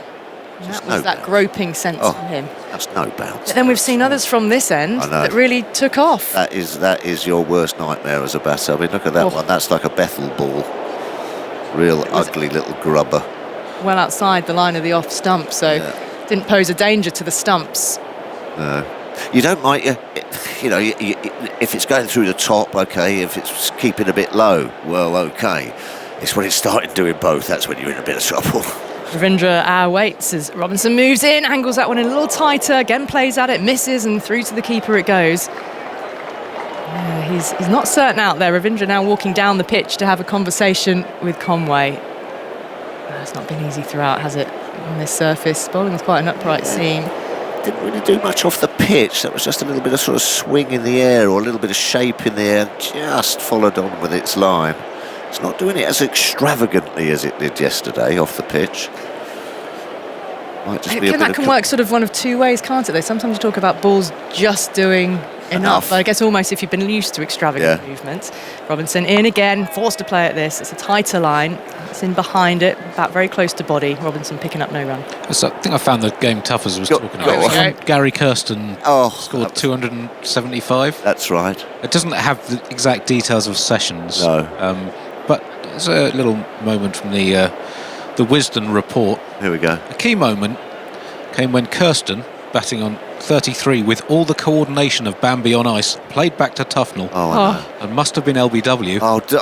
Don't remind. Robinson pushes off, he's in there. Flick of the wrist, past short leg here by Ravindra. Now was that aerial as it went past Gay. Ravindra is back for 2, fielded in the deep. Back comes the throw to Jamie Smith. Yeah. Had not Tufnell, quotes, unforgivably for a spinner, overstepped the crease. I know, no him ball. Absolutely stone dead. Tuffers. I know. That only added to the heat. In middle he was on. He was on 33, was he? Another 240 later. Still going. I had him stone dead. Oh, Andy, why did you tell me? Well, He's having a lovely afternoon. I'm churning now. Went on to make 275. He did. Ruined everyone's Christmas. Yeah, the Durban test was Boxing Day start. It was indeed. We should have won it as well. And then we were all sitting around. Around the wicket. Oh, it's bowled in! Ravindra's gone! The bails have flown. Well, there's that ball that's prodded forward. And Robinson picks up his first of this second innings. What a match he's having. And Ravindra's out for 8. Absolutely. When he called it, Ali, let's bowl a little bit closer to the stumps. They've just been hanging it wide of offside, trying to get them sort of fencing at it at the off stump. This one, it's one of those ones that just angles in and then holds up and hits the top of off stump. Wouldn't fancy being an off stump during this test match because they've been absolutely battered. Great delivery from Ollie Robinson, just what he's asked to do. It's taken a little bit of time to get into this day's cricket, but that's an absolute beauty. Again, defeating the forward defensive push just by quite extravagant movement off the pitch. So Ravindra gone. That's the first of the 7 further wickets England need today. New Zealand are 53 for 4 then. They are still 201 runs away from their target.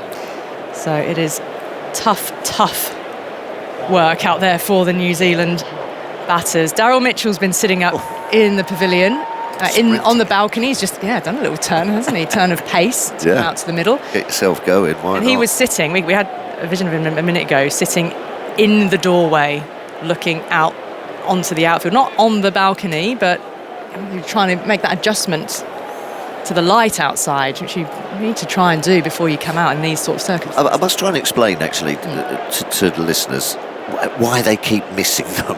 These are very, very good players, and it's all to do with angles.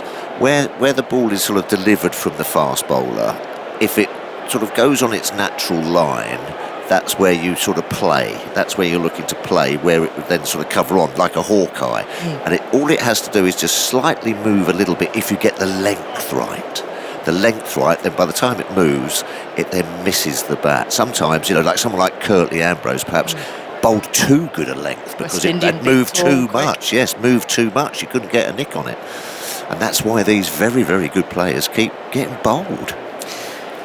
Well, Daryl Mitchell, the new batter, is at the non-strikers end, so Conway is facing up to a new over then from Josh Tongue. It was the last ball of Robinson's over, so he's got 6 for the match so far. And Tongue pushes off from the pavilion end in now to Conway, who gets one outside the off stump, bit of lift, and he played at that and missed as if to try and re-uppercut and flail it out towards point. Very difficult to read this surface. Absolutely. Impossible. It is a bit impossible to read it. Like reading Chaucer. Ever tried that? No, I haven't. Shakespeare, Chaucer. Is that tricky? Very tricky. Oh, okay. Not my favourite subject at school when we did that in English classes. Shall I bother to try? I wouldn't. No, okay. But you're right. I mean, it's very difficult to read anything off the pitch. Some are going that way, some are going that way, some are squatting down, some are bouncing. I mean, good luck.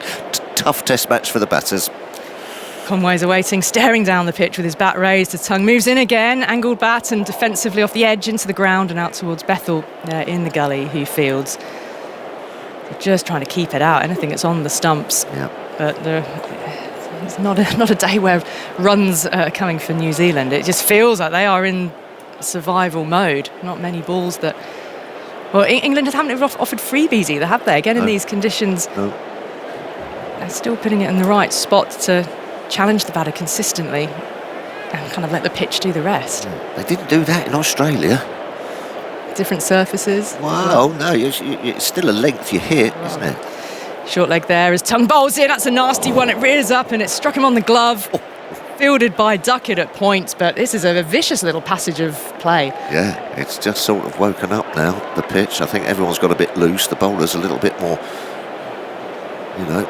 Well, you talk about those Australian pitches, Tuffers, and that the MCG pitch was rated as unsatisfactory, wasn't it, at the end of that 2-day match when England won in Melbourne, and this pitch will receive an official rating. Yeah, sure, but at the end, you still hit the same areas. We didn't hit the areas. The pitch doesn't. Oh yeah. It's the areas that we. No, I'm just saying, consistency wasn't there in Australia, was it?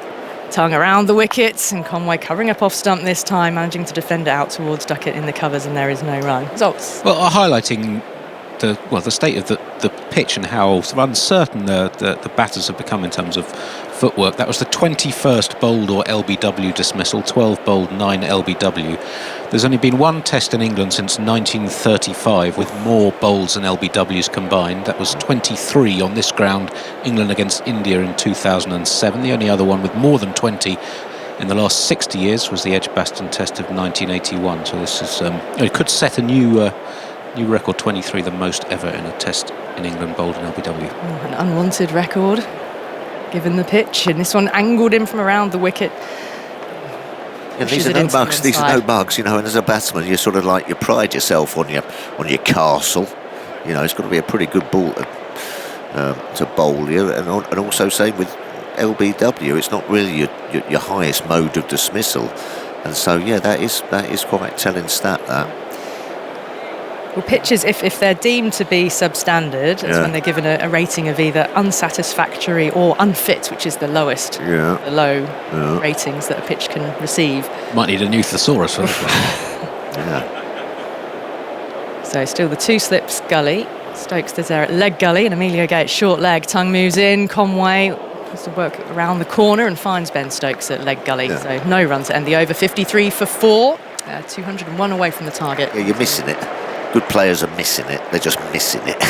And they just shouldn't be, normally. Not really, you know.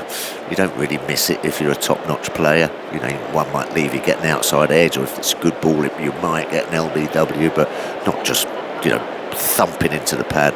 Like the Harry Brooks dismissal. You know, it almost hit him on the pad and his bat was about a foot away from it, you know. These are good players. They keep getting bowled. Doesn't happen often. Well, we'll get much more of a measure of the two teams. You know, they move on to the Oval and then Trent Bridge. Yeah. Different surfaces, but then there's back here for the Pakistan Test match, a women's Test match as well. So in 3 marquee games at this ground across the summer. Right, the slip cordon being bolstered, 2 slips, 2 gullies now for Robinson from the nursery end, because it's the new batter in Daryl Mitchell. Leg slip. It's taking guard. Leg slip is in place and short leg. Robinson bounds in, bat and pad close together, runs off the outer edge into the ground, out towards gully. And there's no run. England can just be all out attack. I mean, it makes for sort of gripping cricket. I mean, when it's moving this fast, you can't take your eyes off it, because at any moment, you know, a wicket can fall. Good bad cricket. Good bad cricket. Yes. Yes. Yeah. Compelling, but it's like a good bad golf shot. I've hit many of them in my time. You know, thin one on a par 3 and it ends up about 4 foot away. Just looking round the crowd, is everyone huddled today? Jumpers and raincoats. Robinson moves in again, looking to try and move back up the slope. Defence into the onside, no run. And it is difficult then to see a pathway through it, actually, because you just, as a bowling side, you just know there's going to be one round the corner. You know, so you don't feel under pressure. And as a batting side, you're thinking to yourself, well, how am I going to try and get through this and then perhaps go through the gears to try and threaten this total? Very, very difficult for a batting side. It gets into your brain.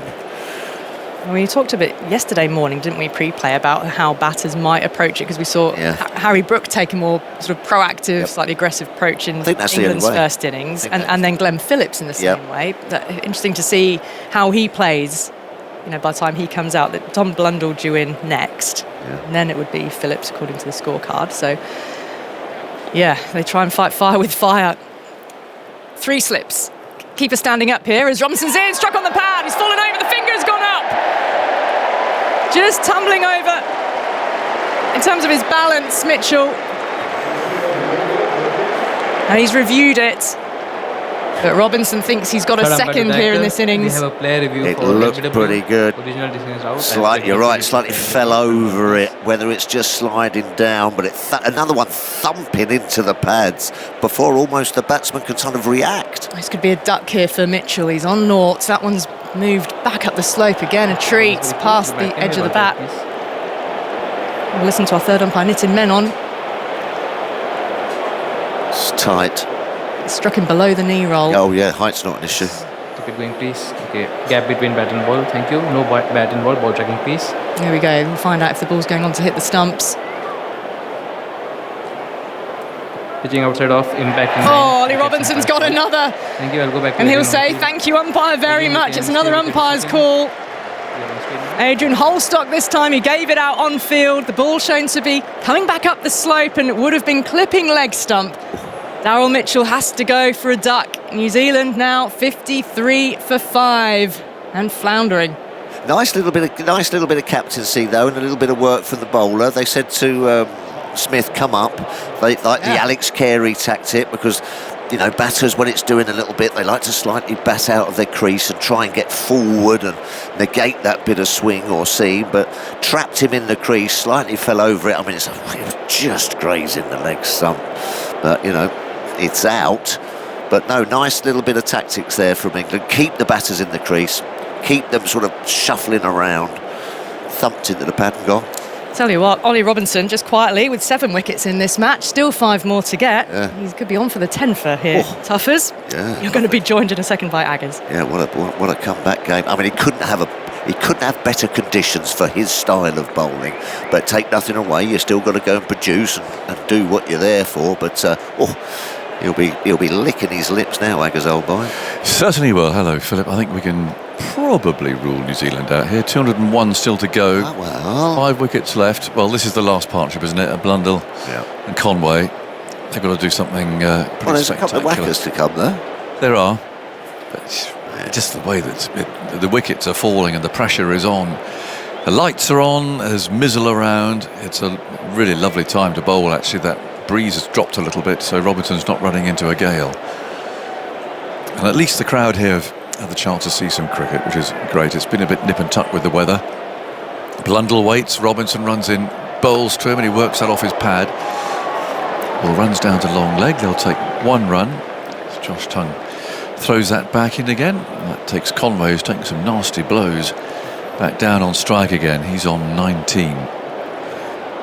Many thanks to Richard Moore for a thoroughly entertaining lunch break. We learned some stuff there. Imagine this nomadic cricket team touring around playing games of cricket. Actually, it's 11 spies, and none of the opposition didn't know, the umpires didn't know. And there they are. Been interesting what they would have given the umpire. Well, you know, bowler's name. Well, take that Luger as well. If it's take with the jumper. In goes Robinson, bowls, and he's playing a missing. Nicely taken by Smith, standing up to the stumps. The bowler's name, Mickey Mouse. Mickey Mouse.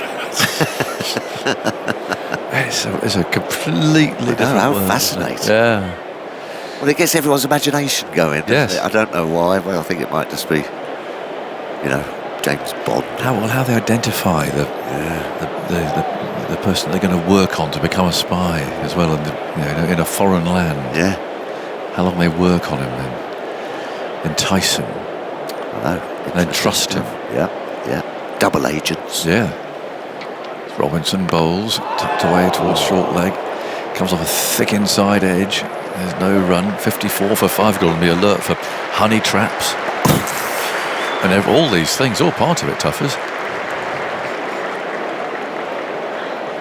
don't think I would have been a very good spy. I think you might. I think you might have been lured into a web or two. I think I might have done. I think I might have been. Yeah. Did he talk about sort of like the pens that all of a sudden turn into helicopters and everything? Well, Q exists. In fact, Q made the cake that he was going to bring 2 years ago when it was cancelled. Oh. There is in fact, Q is now C. Right. So, the boffin, if you like. Yes. Is the new C, the new in charge. Oh, okay. Yeah.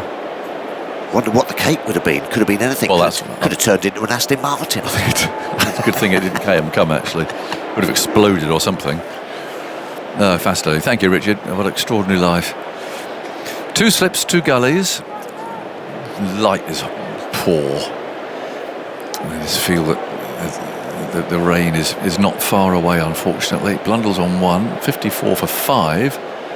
So New Zealand need exactly 200 to win. You feel is the last gasp partnership. Tongue on the way, bowls. The right-handed Blundell is forward. The ball slides way off the face of the bat. And it is fielded by Bethel at 4th slip. Michael Vaughan's arrived. Good afternoon.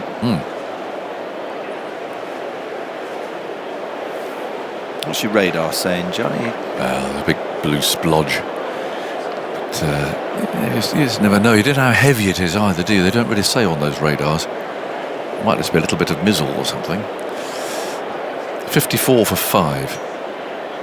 New Zealand on the verge of collapsing as Tongue comes in and bowls, and that's again well stopped there in the cordon.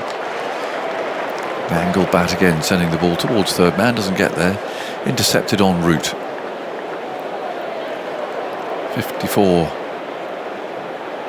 for 5. Crowd well muffled up, this well into winter clothes and waterproofs and things, looking around the ground. Darker colours. The pavilion almost deserted. Tongue comes in, bowls. Blundell on the back foot wants a single. He should get there. He does. Tongue put a sprint in there for a moment. Couldn't prevent the run. Not many in the Allen stand over, which is it's the new stand over there, which is still awaiting its roof. And first impressions from here, at least, is it doesn't seem to have changed very much. It's the same. Looks like same size, same shape. A small stand, considering Gubby Allen's stature at the MCC. Which he ran the ground here with a rod of iron for many years. 55 for 5.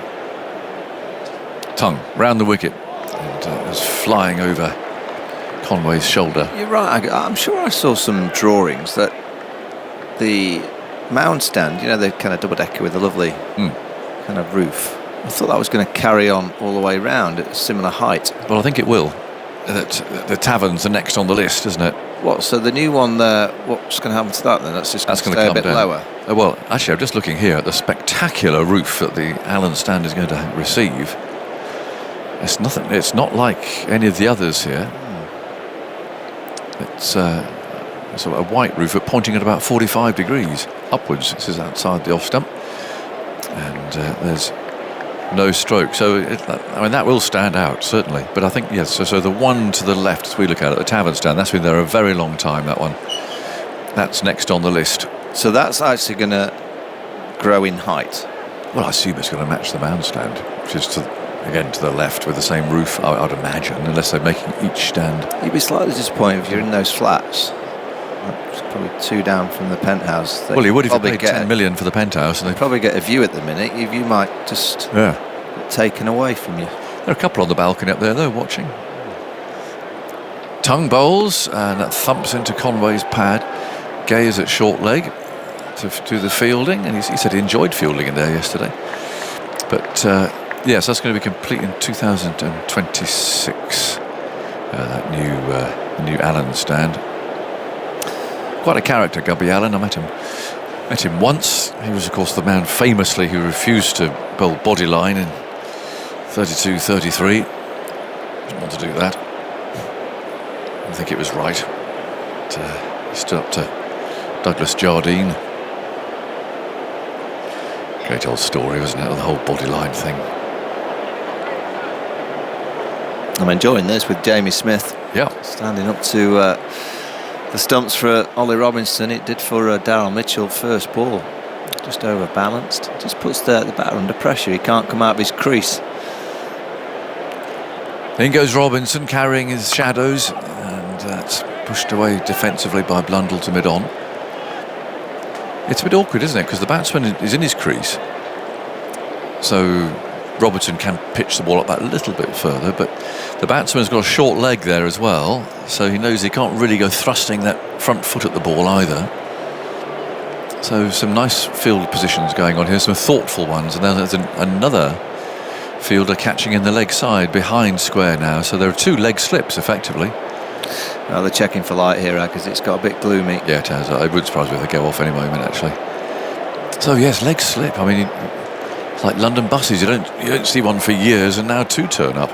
Well, I think Ben Stokes is realising it's probably going to be only a short while longer until they're off. So he's going, okay, 2 leg slips, a short leg.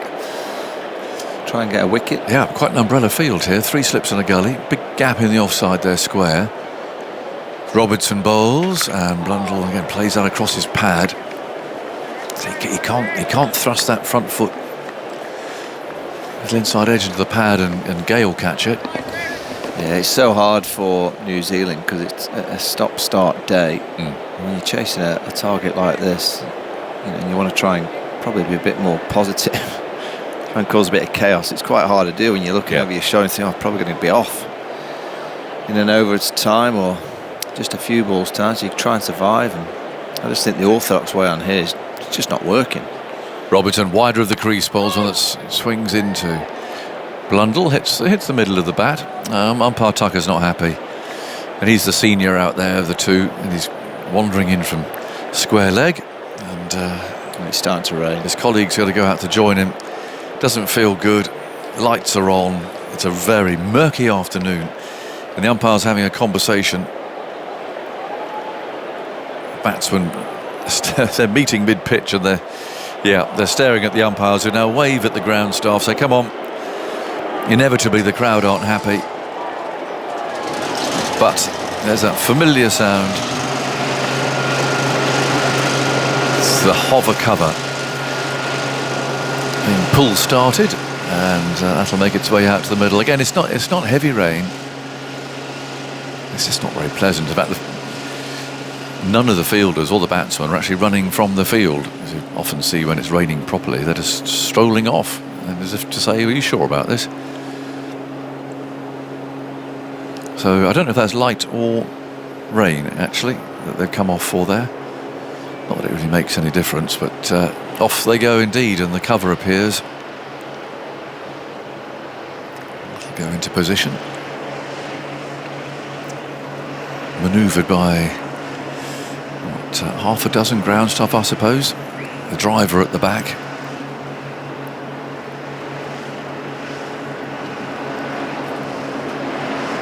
Slowly takes up its position over the pitch as the England fielders troop off again, and New Zealand's batsmen will have to start again if and when we get back out. And actually looking over towards the southwest, which is where the rain's coming from, we can see the high-rise buildings there. It's not as though it's completely filled in and it's raining heavily, so we can see those. It's a positive sign at least, but the 4th umpire's appeared. He's got his umbrella up. Again, we can see on our screen the camera inside the pavilion, showing the players walking up that famous old staircase, trooping up to the England dressing room. Down those stairs, dear old David Steele went that time. We were talking about at lunchtime. Went down a set too far. Ended up in the gents. Yeah. That's a dear old Steele. It could only happen to Steele. I can see how it happened. Yeah, a bit nervous. Test debut. Absolutely. I mean, it is I don't know, because that balcony that you could walk across from where the England dressing room is across to the that's gone. The stand is disappeared. So when you'd be playing for England in the dressing room, and you'd walk through the corridor to have a shower, and you just walk through the members. That's right. You got a towel wrapped around. Yes, you. I know. It's all very informal in there. All isn't those it? in there. Egg and bacon ties. And morning, you're just walking through to have a shower. Yes. They have. They've refurbed the dressing rooms. Yes, I haven't seen. Have you seen them recently? Yeah, I have. Yeah, and out the back, and they've put ice baths and things like that for recovery. Dear old David Steele, he was such a character. We had him on a tour. We toured Zimbabwe shortly after independence in 1980 or thereabouts.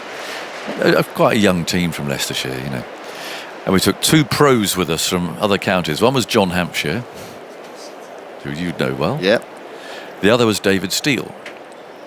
And as youngsters, a little bit cautious of David, because he was this very established old pro, England hero, sports personality of the year, and all that. And he always looked serious because he was steely grey hair, glasses. He just looked. And it took about 2 days to realise he's one of the funniest people I've ever met. He was just such Why a did good you take choice. 2 senior pros from other counties? I really don't know. Whoever decided that, I think they just wanted, because we were quite a young team, they just wanted to sort of, some experienced players to give some advice. And I mean, dear old David, his nickname was Crime, because crime doesn't pay. He smoked 20 a day without ever buying a packet of cigarettes. He wore absurd sort of voluminous shorts. What kind of player was he? He was he was a good player, very front foot player. And so when he bowled at David, you saw this big front foot coming at you, the boot almost get on the front foot. And so he would get in that position, and actually he played fast bowling really well. And so he'd rock back from there to play his hook shot. So he didn't really get right back and across as such, because he was committed onto that front foot. But he was a very brave player of fast bowling, and he was a terrific addition to that tour. I used to love bowling. I remember bowling to him once at Grace Road, and down he comes that big front foot. He doesn't hit back. He got him on the inside thigh, which nothing there. It is a horrible stinger, isn't it? And he looked at me and he rubbed it. He said, "Thanks, youth. Needed that. Just needed." I love that youth. Just needed waking up. It's absolute agony, or blinking away tears. Thanks, youth. That's the Northampton thing. Thanks, youth. Yeah, I think Russell Warren used to play for Northampton. I used to call him. I played a few kind of under-19s development. I used to play a load of second-team cricket against him, Mal Loy, Richard Montgomery. Oh yeah, yeah. They used to call his youth. Yeah. But David was at Derbyshire, and Jeff Miller took a long time to get his first class 100, like some years. And I'm not quite sure. I mean, you could look it up if you're interested, Andy, or maybe not. I can't remember what year it was. But anyway, he's on the verge of his first class 100. It's at Derby. David Steele comes out to join him. He must be in the 90s. There's a mix-up, run-out situation. Jeff, it wasn't his fault. David had called him. Runs back to put his bat back into his ground. David Steele ran past him and dived past him. Ran out his teammate looking for his first class 100. Dived in. Admitted afterwards, he said, "Sorry, youth, that wasn't great. I'm really sorry. I'll make it up to you. I'll make it up." Next day, Jeff arrived to find a little carton of half dozen eggs. David had bought for him to say sorry. Half a dozen eggs sitting on his seat. He used to chew the same piece of gum. So if he was batting, he would not out overnight. He would come on, sit in his seat in the dressing room, take the chewing gum out of his mouth, stick it underneath the seat. Next morning, 5 to 11, ding ding, get ready everybody. He'd just reach down, get the old bit of gum back in the mouth. Off he'd go. Oh, he was brilliant. Well, they're putting the full sheets on now. So that's an indicator. It is a bit darker, but you're right, Aggers. The old They can towers still in the- see. You can still see those. Well, little- I think it's coming a different direction now. Look at the flag, the MCC flag on the right here, the grandstand. It looks like has it changed direction? Well, it's just Coming more so over our meandering new over. stand, isn't it? just meandering in. Right. Well, covers are coming on. Ground staff out in the middle doing a bit of clearing up. So this is a bit of positive news for everybody. The players last came off at 7 minutes past 2. New Zealand 55 for 5. Blundell and Conway, the two not out batters. Ollie Robinson getting the 2 wickets that did fell in 2 very short passages of play that we had. So at the moment, it's not raining. Fourth umpire is even out there at the moment, but there are some ground staff with brooms. I mean, all they're doing is sort of brushing water off the covers, but that's an advancement in what we had 10 or 15 minutes ago. Well, I don't think it's been raining for an hour or so. It feels like maybe there's been a few spits. We're up here, to be honest, so we can't really see. Very but light mizzle. Yeah, it's been light mizzle, so it's good to see them out and pushing that. Exactly. They're not just sweeping, they're putting it down the drains alley. They're, they're doing a little bit more than sweeping. They're sweeping it in a certain direction to achieve a certain outcome. Ground staff, I think, might have grown in numbers out there in the middle with their brooms, sweeping the water off the covers and into the drain pipes. The floodlights are on. It feels a little bit murky again at the moment, but we haven't got that sort of mist and haze in the distance, which suggests more rain. So let's hope that there's enough of a dry spell for them to dry the outfield and eventually get the covers off. But yeah, at the moment, it's very, very early stages. No sign of these covers being removed whatsoever. So we'll keep you entertained here on TMS. Reminder, New Zealand 55 for 5. England 5 wickets away from victory. New Zealand was set that target of 254. 2 wickets were snaffled by Ollie Robinson in the 2 little passages of play that we did manage before the rain came down just around about 10 past 2 this afternoon. I'm afraid it started raining again, so after seeing the ground staff out there sweeping the water off the covers into the drain pipes, they have firmly retreated, and now the stewards are standing around with their ponchos on as well. It's a stoical effort from them in the rain always, isn't it? But it's filled in again, I'm afraid. New Zealand had reached 55 for 5, so England, well, they've still got plenty of time in the match to take 5 more wickets, but the spectators who are here today have seen 2 very short passages of play so far. But we are just going to do a quick wrap-up of the day and perhaps look forward to what we might see on the second day. We're going to kind of make an assumption that the umpires, who are actually having a huddle at the moment underneath their umbrellas, the umpires are going to call it off because it's 5 o'clock now. It'll take at least a good hour to get things sorted out. I think it is still raining, isn't it? There are some spectators who are tremendous optimists. Well, you buy your ticket, you come along to Lord's. It's your big day, isn't it? It's Saturday. It's just so disappointing what they've seen today, only 9 overs. So 3 days into this test match at Lord's, we still await its ultimate conclusion. New Zealand needing 254 to win. We had 3 small passages of play on the third day, and New Zealand limped along to 55 for 5. We had 21.3 overs, so a severely rain-shortened third day. Blundell is there on 2. Conway is there on 19. But in the play that we did see, England chipped away. Ravindra bowled by Robinson for 8, and Mitchell, LBW, Robinson for 2. So 2 more for Robinson. He's getting 7 wickets in the match. He's had a great return, Michael. Yeah, I mean, he's had perfect conditions. I think he'll be the first to admit that. If he was ever going to build himself a pitch, this is the pitch he'd built for himself. It's just had everything that a seamer of Ollie Robinson's class would want. There's uneven bounce, there's movement.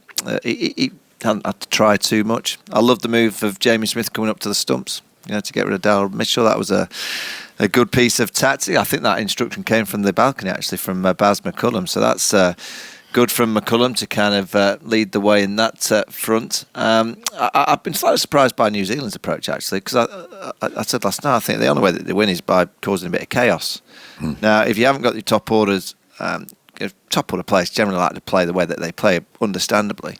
I just wonder if it was worth just throwing in someone just to try and swing, just to spread the field. The only way they're going to win this game is if they cause chaos, spread the field, and then those better balls, you get ones off them because cover points on the boundary, square legs back, mid-on and mid-off go a bit deeper, so then you can knock it into the gaps on the offside, onside, and you get more runs.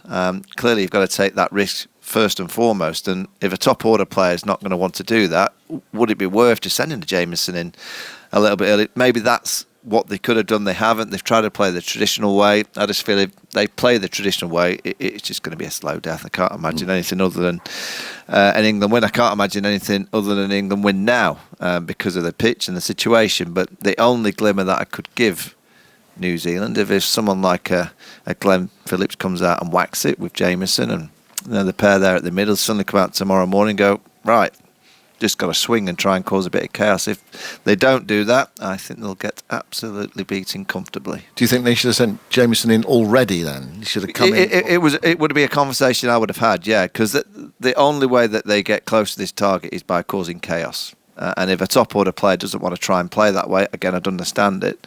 And this is a radical way, but you're on a pitch that's completely different to what you usually get in Test match cricket, and you have to think out of the box. And I just looked at Ollie Robinson, the way that he played yesterday. It was baseball really, but the field spread, and he managed to get a few quite quickly. So that's the only hope I give New Zealand if they go for that approach. Yeah, I do agree with Michael entirely. It's perhaps not an easy decision to take when you're not used to doing that. I mean, England probably more just look at say, Travis Head at Perth, but I'm really pleased with Robinson.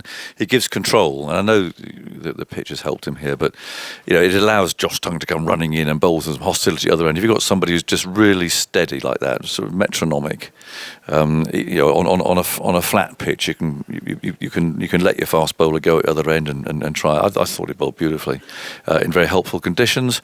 I mean, there's not a lot more you can say about it. It just things that England, I think, are going to win the game. If New Zealand had held their catches, we wouldn't be sitting here now. It would be a day and a half game. The pitch we talked about a lot, and clearly that is going to be something that's going to have to come under review from the MCC after this match. I was talking to the cricket director last night, actually. I mean, he's kind of shattered about the whole thing. Sleepless nights and all that, and of course, the pitch has to be right, doesn't it? The pitch has to be good, and I don't mean good by being flat and being a road. You don't want that either. You want interest in the game.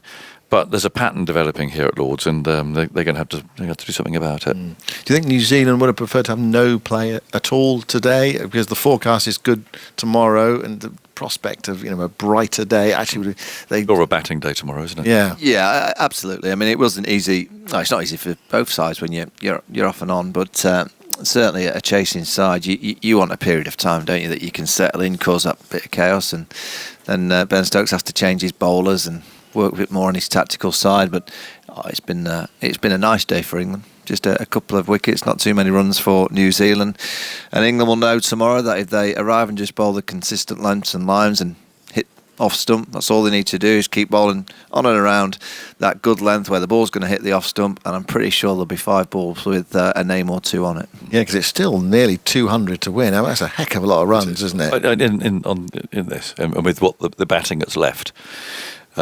Yes, I mean, if England lose from here, I mean, the only thing is that, and again, going back to Michael's earlier point, I mean, England's confidence, it's okay, it seems okay, but it's going to be fragile. And if they had just come out, positively and actually got to 70 for 2, where it may be, and been playing like that, there'd have been some pressure on. Well, Finney said earlier, and you'll probably agree as a bowler as well, is that what you actually want from a batter on this pitch is to try and play conventionally. Because run bowl, you're not going anywhere. Yep. You just know there'll be a ball. But what you don't actually want is someone kind of clearing the front side and launching you, getting a bit of. You'll need a bit of fortune, but the ball suddenly starts going over the slips and then goes to cow corner. And you think, where'd you put your foot? I better put a few back, and then all of a sudden you bowl a good ball and there's a single. Yeah, exactly. That's the only way that they can get close to this England target. But I think the one thing from England, they haven't won yet, but they had to win this week. From 140 all out in the first inning, you could tell the atmosphere up here was a bit, here we go. New Zealand get 250, and they're going to go 1-0 down. It's going to get messy. This management team are on that kind of cusp of, if they lose a game in the first game of the summer, people will start to say that they made the wrong call in keeping them all together. So it's so important for this team and this management group that they win this week, and it looks like they're going to get that victory. Throughout all this, though, we've got Devon Conway, who's batted for nearly 22 overs for 19, so he kind of just managed to cling on, hasn't he? Brave. He's taking some horrible blows. It has been a brave knock. He's scored a double 100 here. I mean, you were talking about New Zealand's prospects, but he can play. Blundell can play. They're not utterly bereft, but it's just the way that the ball has behaved, isn't it? I mean, if you go back to try and survive, then it suggests in the game so far, at least, that it's going to get you in the end, isn't it? Is this game been a bit of a lottery, really? In the sense, because of the pitch? Yeah, but, two teams have had to play on it, and, Aga's mentioned the catching. If New Zealand... Yeah. So that's skill. That's nothing to do with the pitch. So, England... I don't remember them having to catch too many because it's been LBW and bowls. So they've bowled better than New Zealand because you'd say that they've bowled straighter and a better length. And New Zealand in the field, not just their catching, they've been messy. I think it's been a messy week in the field for New Zealand. If they'd have caught and they'd have been a little bit sharper in the field, I reckon they could have won this Test match. So same for both teams. England so far have been a lot better. They've had a pretty miserable few days, actually, New Zealand, dropping those catches. They all look at those umpires' calls for the LBWs, another one today. But you just throw back at them, but you dropped those catches. They're going to have to be honest. If they do gripe about the umpires' calls, which they've had, was it 3? They've had their 2 and over in the first. Might even before. It's the sort of thing that you can, if you do lose a game, you can kind of focus on negatives like that. Well, they've got to put that away. And if they do lose, they come back at the Oval and play better, catch better. Indeed. Thanks very much, Michael. Thanks very much, Jonathan. We will hope for much better weather on the 4th day, and indeed, I think we are promised much better weather as well.